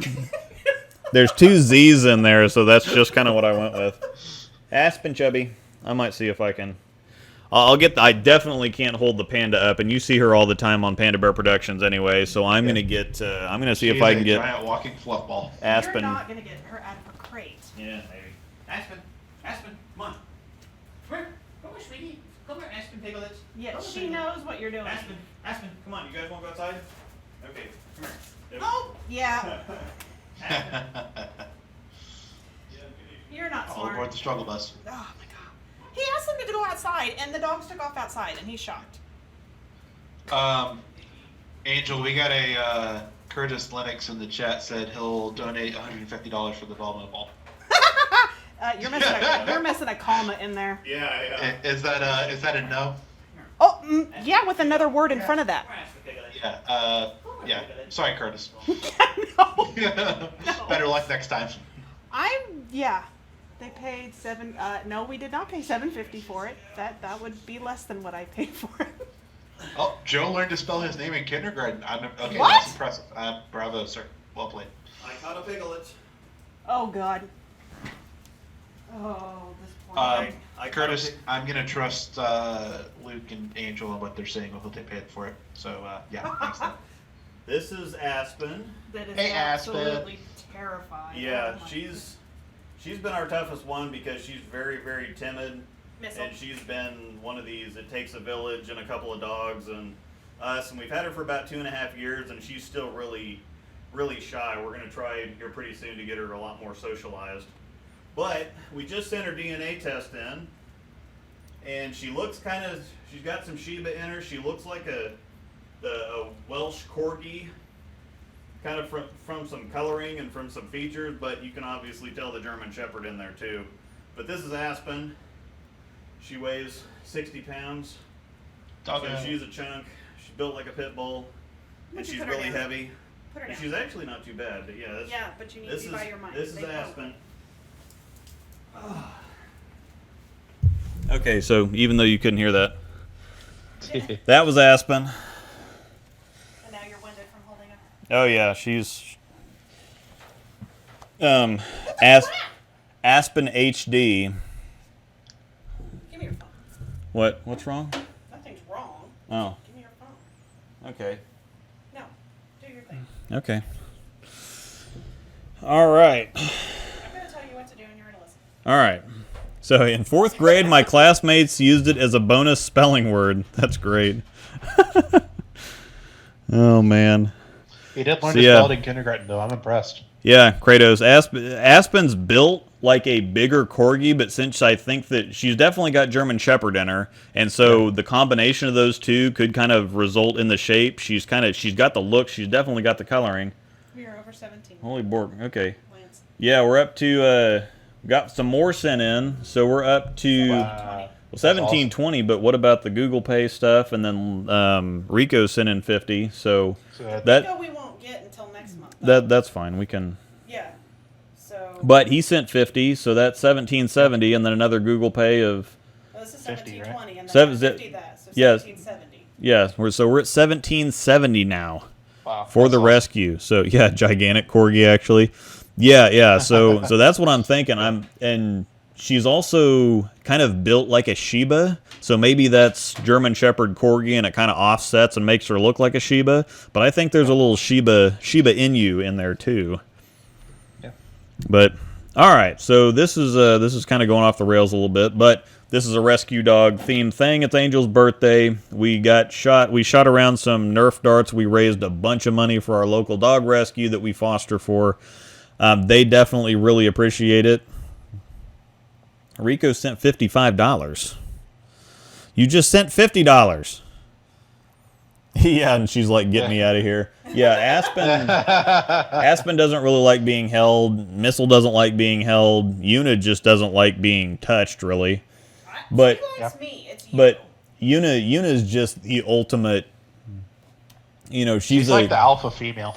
Yeah, if anybody's ever had a husky, you'd understand. But she's just kind of like she's going her own direction. Huskies are not that way. It's the Malamute part. Yeah. Okay. But yeah, Una's very assertive. She's very much her own dog, very comfortable, very casual, outgoing. But she also has like the cat thing every once in a while where she's like, yeah, don't touch me. Get away from me. Don't hug me. Yeah, she's a good dog. So- It was fun meeting the doggos. Oh yeah, $5 right before the ball raffle. Yeah, he sent the $5 for the thank you. Yeah, I remember that. Okay. Yep. Okay. You should auction your crappiest bowling balls and sign them. If anybody would actually want that, I can do that in the future. I don't know what my signature's worth. I have signed a couple bowling pins, but we'll do some other stuff like this that we'll find some cool stuff for. I have actually get the PBA cards out. I think they're in the second drawer. Second from the bottom or second from the top? Second from the top. Okay. Yep. So yeah. So the idea with these is I found when they were cleaning out a bowling alley here, it got sold here. And we found this when we were cleaning it out. 1990 bowling playing cards. Or not playing cards, but cards Collector like cards. baseball cards, whatever like that, but they're bowling cards. And several of these bowlers that are in here are still around and doing things. So we're going to have Norm Duke, Walter Ray, Pete Weber, Del Ballard. All these people are going to be in here, and we're going to try to, obviously, they're not worth a whole bunch just sitting here in the package, so we're going to open them all. And we're going to try to get some signatures. And so I have plenty of these packs, and depending on what we actually find in here, we'll probably do, maybe next stream we can do this, is start opening these and see what we got to work with, and then I can start reaching out and seeing We'll just start one now. about getting some signatures. We're at the Okay. end. Yeah, we're at the end of the Put heckin' urethane on the hot cell. I have an idea for heckin' urethane, by the way. So, all right, we're gonna open up before we go. I know that there's not a whole lot of Rabbits. Yep, boy, you know how I like my rabbits, my rabbit trails. I've got to find a better way to open these because I don't want to damage the cards. These are actually kind of hard to open because the package is really stretchy. So I'm gonna have to wood grain card on back. So this is probably gonna be like the 1990 Topps wood grain baseball cards. I know James was only like 3 in 1990. You weren't even around in 1990. Yeah, I was. Oh, Born barely. in 1990. Oh, okay. So, man, daughter was born in '96. You remember what you were doing in '96? I was 15, so I was playing video games. So. All right, so let's see. We're He's still on opening today, so I'm not sure what's changed. Yeah, I'm still nothing still is up for- nothing has changed. Nothing has You have changed. your driver's license now. I've gained weight and I'm slightly less dorky. Definitely is awkward. So we open the package up. So we've got Chris Warren. I don't know if you. So he's actually still around the PBA 50 tour. Tita Seamas, I think I'm saying that right. Tita Seamas. I actually remember him. So Bill Beach. Actually, don't remember him at all. I might have to see. And they've got some info on the back. He's got 2 PBA tours, 2 tour titles. He's more of a senior bowler. He's won inaugural senior event in New Orleans 1981, cashed in 18 of 19 senior events in 82, and won the Masters in 72. So interesting. Oh, okay. Brian Goebel, we got a Brian Goebel card. He actually lives in Shawnee, which is really close. I've actually met him a couple times. That's where Fire Lake is, right? Shawnee, Kansas, not Shawnee, okay. Oklahoma. So yeah, he's actually Shawnee's in the Kansas City area. So yeah, he's actually really close. I could get that signed really easily. He comes to Topeka, actually. Yeah, he comes to Topeka quite a bit. So his parents actually live here. Probably give that to Noel. So yeah, I could give that to Noel, and he could. Mark Roth, the GOAT, Nice. getting a signature for that would be amazing because Mark's not really doing that well. That'd be tough, I don't know. He doesn't come out for a whole lot of stuff. Besides So that Roth Holman, yeah, the doubles events yeah. in the league. I just want to have it, though. Bill Allen, I do remember the name. He's more before my time. But I do remember the name. Mike Edwards. He didn't win a whole bunch of titles, but he's a guy that you would see on some of those super ultra high scoring telecasts. I remember he lost on TV, I think it was to Learn, 279, 278, or 278 to 277 or something Was like that. that the show where Learn shot like 1150 for 4? I think so. Yeah. And Mike Fun Edwards, fact, he's actually he's the guy that keeps all the stats and everything for Andy and Rob on the that's right. But yeah, I was a big Mike Edwards fan. Philip Ringener, I remember him too. And I think I remember him more because he's a ginger. So but yeah, I do remember him. Jim Godman. That name doesn't really ring a bell right now, but yeah. Oh man, she's squealing, so somebody sent some more stuff in. No, Crystal. She responded. She's like, oh my God, Happy crying. She got a little gif in there. Oh yeah. Yeah, so Crystal, the lady that runs the Crystal Paw Tucker, is the lady that runs Pawsitive Tails, the dog rescue, and she's pretty. Everybody plug your ears first. Yeah. Yeah, we might have to do a little bit extra with that. And last but not least, Carmen Salvino. That would be a cool one to get. He's around a lot. Nice. He's around a lot of the tournaments, and especially at the what am I thinking about? He's got his own lane pattern. He's still out there quite a bit. He just competed in his last Tournament of Champions, I think, or the U.S. Open or something. Here recently, but that one would be a very cool one to get. He's a pretty magnetic personality. So, yep, those are what we got in the PBA cards, and we have plenty more packs to open. So, just an FYI, by the way, Luke, Bowler's Show, which is Waswo, just posted I will be taking the ball we won and donating it to the Barta versus Waz tourney. Thanks again, guys. Yeah, David Waswo, he used to do the bowlers show. He's talking about bringing it back sometimes. He's a pretty busy guy, though. And he's got something where it's a charity tournament where he bowls against Adam Barta. So anybody that, I mean, you should know Adam Barta. If you don't know Adam Barta, familiarize yourself with Adam Barta. So... Wasn't he bowling in the KC area? Like, they bowl league too? Like, week to week? Or no? No, Barta is east. Barta's kind of more your area, isn't he? He's Tennessee, Kentucky... Ohio, I think. Yeah. Oh. He's been on Hammerstaff forever. Yeah. Closer. Okay, anyways, continue. But yeah, he's Yeah, close enough he's that they're like- actually going to do something. But Yeah, they have a once a year thing, yes. yeah, Salvino just retired at the TOC. But yeah, they've got a Barta versus Waz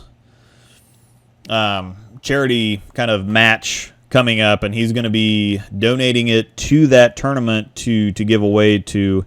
Yep, June 28th at Summit Lanes. Hopefully, if things are good by then. Summit Lanes is also one of the Summit Lanes. I think that's Brad Miller's house. I'm pretty sure. Yeah, and that's one of the houses for the Greater KC Open that James is actually coming out to.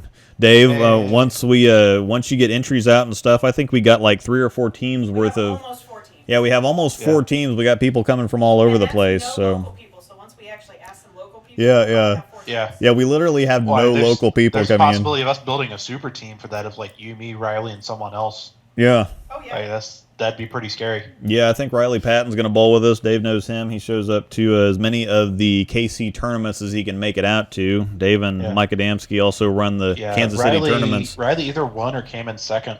The one that I bowled. Yeah. He threw it really well all day. Oh, yeah, Yeah. that's right. I forgot that was that one. So yeah, Dave Waswo is busy enough. Busy enough with plenty of bowling stuff that it'd be fun to see the bowler show come back, but he still does enough And that was actually, out from in front of the mic that. That was right around the time that you really started kicking off your YouTube. Oh my stuff, God, and that was- You were so. He had. That to was change- so funny. How many shirts did you change before he called you that day? I don't know, but before I really started, I had just started doing the YouTube thing, and this is probably funny for Dave if you're still watching. And at one point, I kid you not, he comes out and he's got paper towels tucked underneath his armpit. Oh my He's God. Like, I gotta go change again. He's freaking out. It was hilarious. Yeah, so I Thank just you, Dave. I just barely started the YouTube thing. I was kind of a new staffer, but I was in the area, and Dave kind of knew me, and he knew of me anyway, and I think he was kind of doing like a handout. obviously- Like, hey, let's get your name out there. Let's introduce you. And you were just like, yeah, I knew him knew of him from the bowlers show thing, and I happened to just see him at a tournament one day, and he said, "Hey, I've got an open spot on the bowlers show tonight. Would you be interested in, or the next day or something like that? Would you be interested in showing up?" And I'm like, "Yeah, sure, that'd be awesome." And then while I'm panicking and instantly starting to sweat profusely, and that interview was Waswa was still present, by the way. yeah. I think it was pretty tragic. I think he asked me for some very intelligent questions or stuff that the interview got off pretty rough because I wasn't talking enough and I'd never done anything. I was still having trouble talking over my YouTube videos at that point. Spending 45 minutes trying to get 2 minutes worth of audio for that, and so he asked I will some. say that's a lot tougher than people. It is actually a lot tougher than people give it credit for. Oh, this is actually hard. And this is actually, being live is actually a lot tougher than people give it credit for, too. So anybody that does radio or TV or anything like that is very impressive. It's tough to not say every 3 words. Yeah. But no, I think he asked me some incredibly smart questions that he'd already seen me talking about on Facebook or just discussions we'd been having. I think that's actually right when they started hiding the pattern or not releasing the patterns for nationals.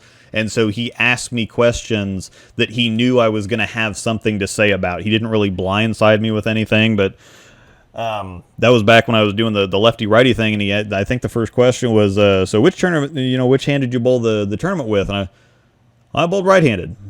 And then there was like an awkward 4 or 5 second pause because I'm still thinking, how much should I say? I mean, I can obviously talk endlessly for hours and hours and hours and never shut up, but I'm self-aware enough to realize that, and so yeah, it was. Oh, well, if there's a camera, you're self-aware.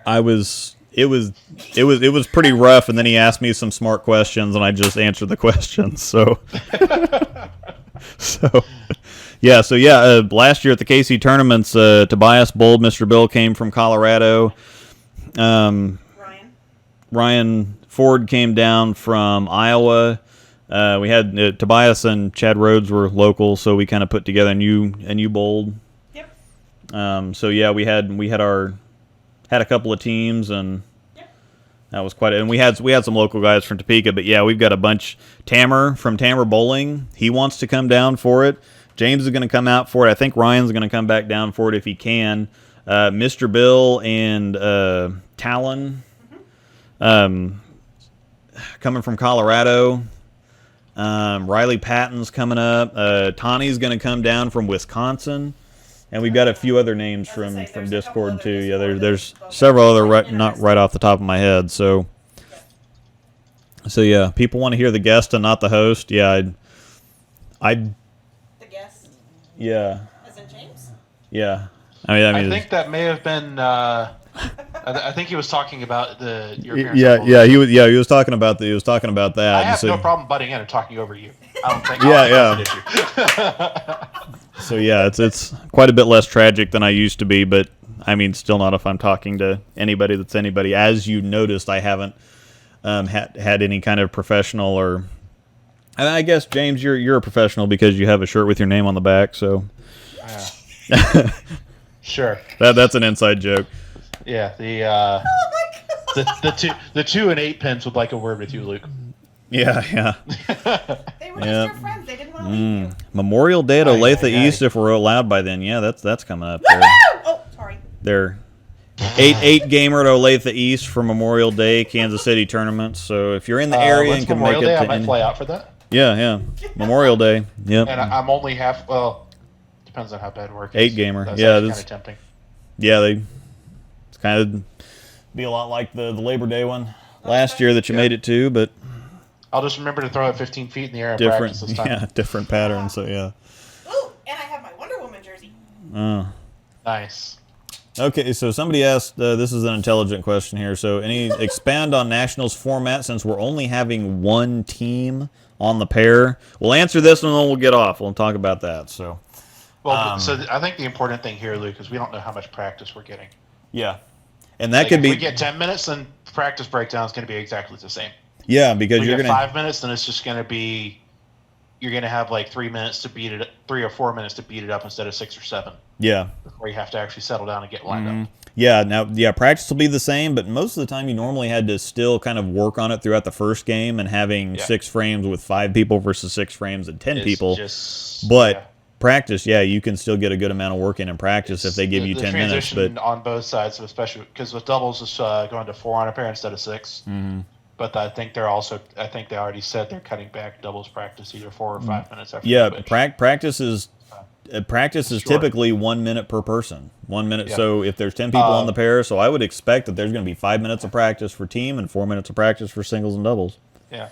Tip of the day, by the way, I know I've not seen a ton of people do this, but this is something I've done the past 2 years at Nationals and it's helped a lot. Is double singles you can pay to get your picture taken on that little stubby lane they have in the check-in room. Oh yeah. And you can get loose before you walk out. Yeah. There's a lot of people that have really worked that. That's a yearly routine for me now. Yeah. That's very intelligent. Get your picture taken and it means I'm loose and it makes that getting loose a lot easier once I'm out on the lanes. Yeah. So you're a lefty, so yeah, you're screwed anyway. So there's nothing. Literally nothing's going to change for you. It's still going to suck the entire time. Take urethane. Yeah. So anyway, heckin' urethane. Okay, so I think we're going to go on ahead and turn this off. Brian said, "Luke, can you give Angel a birthday kiss for all of us?" Yeah. No. Wow. Well, Kingpin also said no PDA allowed. Yeah. Okay. That's already been taken care of. So you're off the hook, Kingpin. I'll give her one later off camera. I promise. Fair enough. So. Yeah. Like my clothes? Maybe eventually. Can I shoot you Oh first? man. All right. So once again, thank you everybody so much. You made the rescue lady cry. Yes. You made her Happy tears. jump up and down and do her Pikachu thing. That's why she's named Pikachu. She I shares. had no idea what that thing was. She didn't know, but when I started calling her Pikachu, because she's short and stout and she bouncy, so Well, yeah. she reminded me of Pikachu. So Get really scary when I get mad. all right. I can't disagree with that. So yeah, thanks to all that. Thanks James for all the help. Thanks Aaron if you're still there in the chat for running the majority of that. Congratulations to everybody that won. Thanks for the generosity. Yeah, Joe, it's been a really fun stream. Joe re-rolled one, and Dave's gonna pay it forward. So, and she's not gonna shoot me in the face. So, Do it. and Do it. yeah, Do Rico, it. Rico, thanks a bunch to you too for the extra stuff. There's still 3 in there. You're getting really close. So, all I think right, that's the point, Luke. yeah, all stay safe. Yeah, I need a safe spot or a safe zone or something. All right. I need an adult. Yeah. Wow, man, I'm gonna have spots on my. She's like, Oh my gosh. Man, I'm Angel, gonna put the have- tiara back on him, please. I'm gonna have marks. No. All There right. we go. That's better. Yep. Yeah, you can sign off. Thanks a bunch. Yeah, thanks a bunch, everybody. I'm gonna go to bed. This was awesome. We'll do Thank it y'all. again next year. So, thanks everybody. Out of here.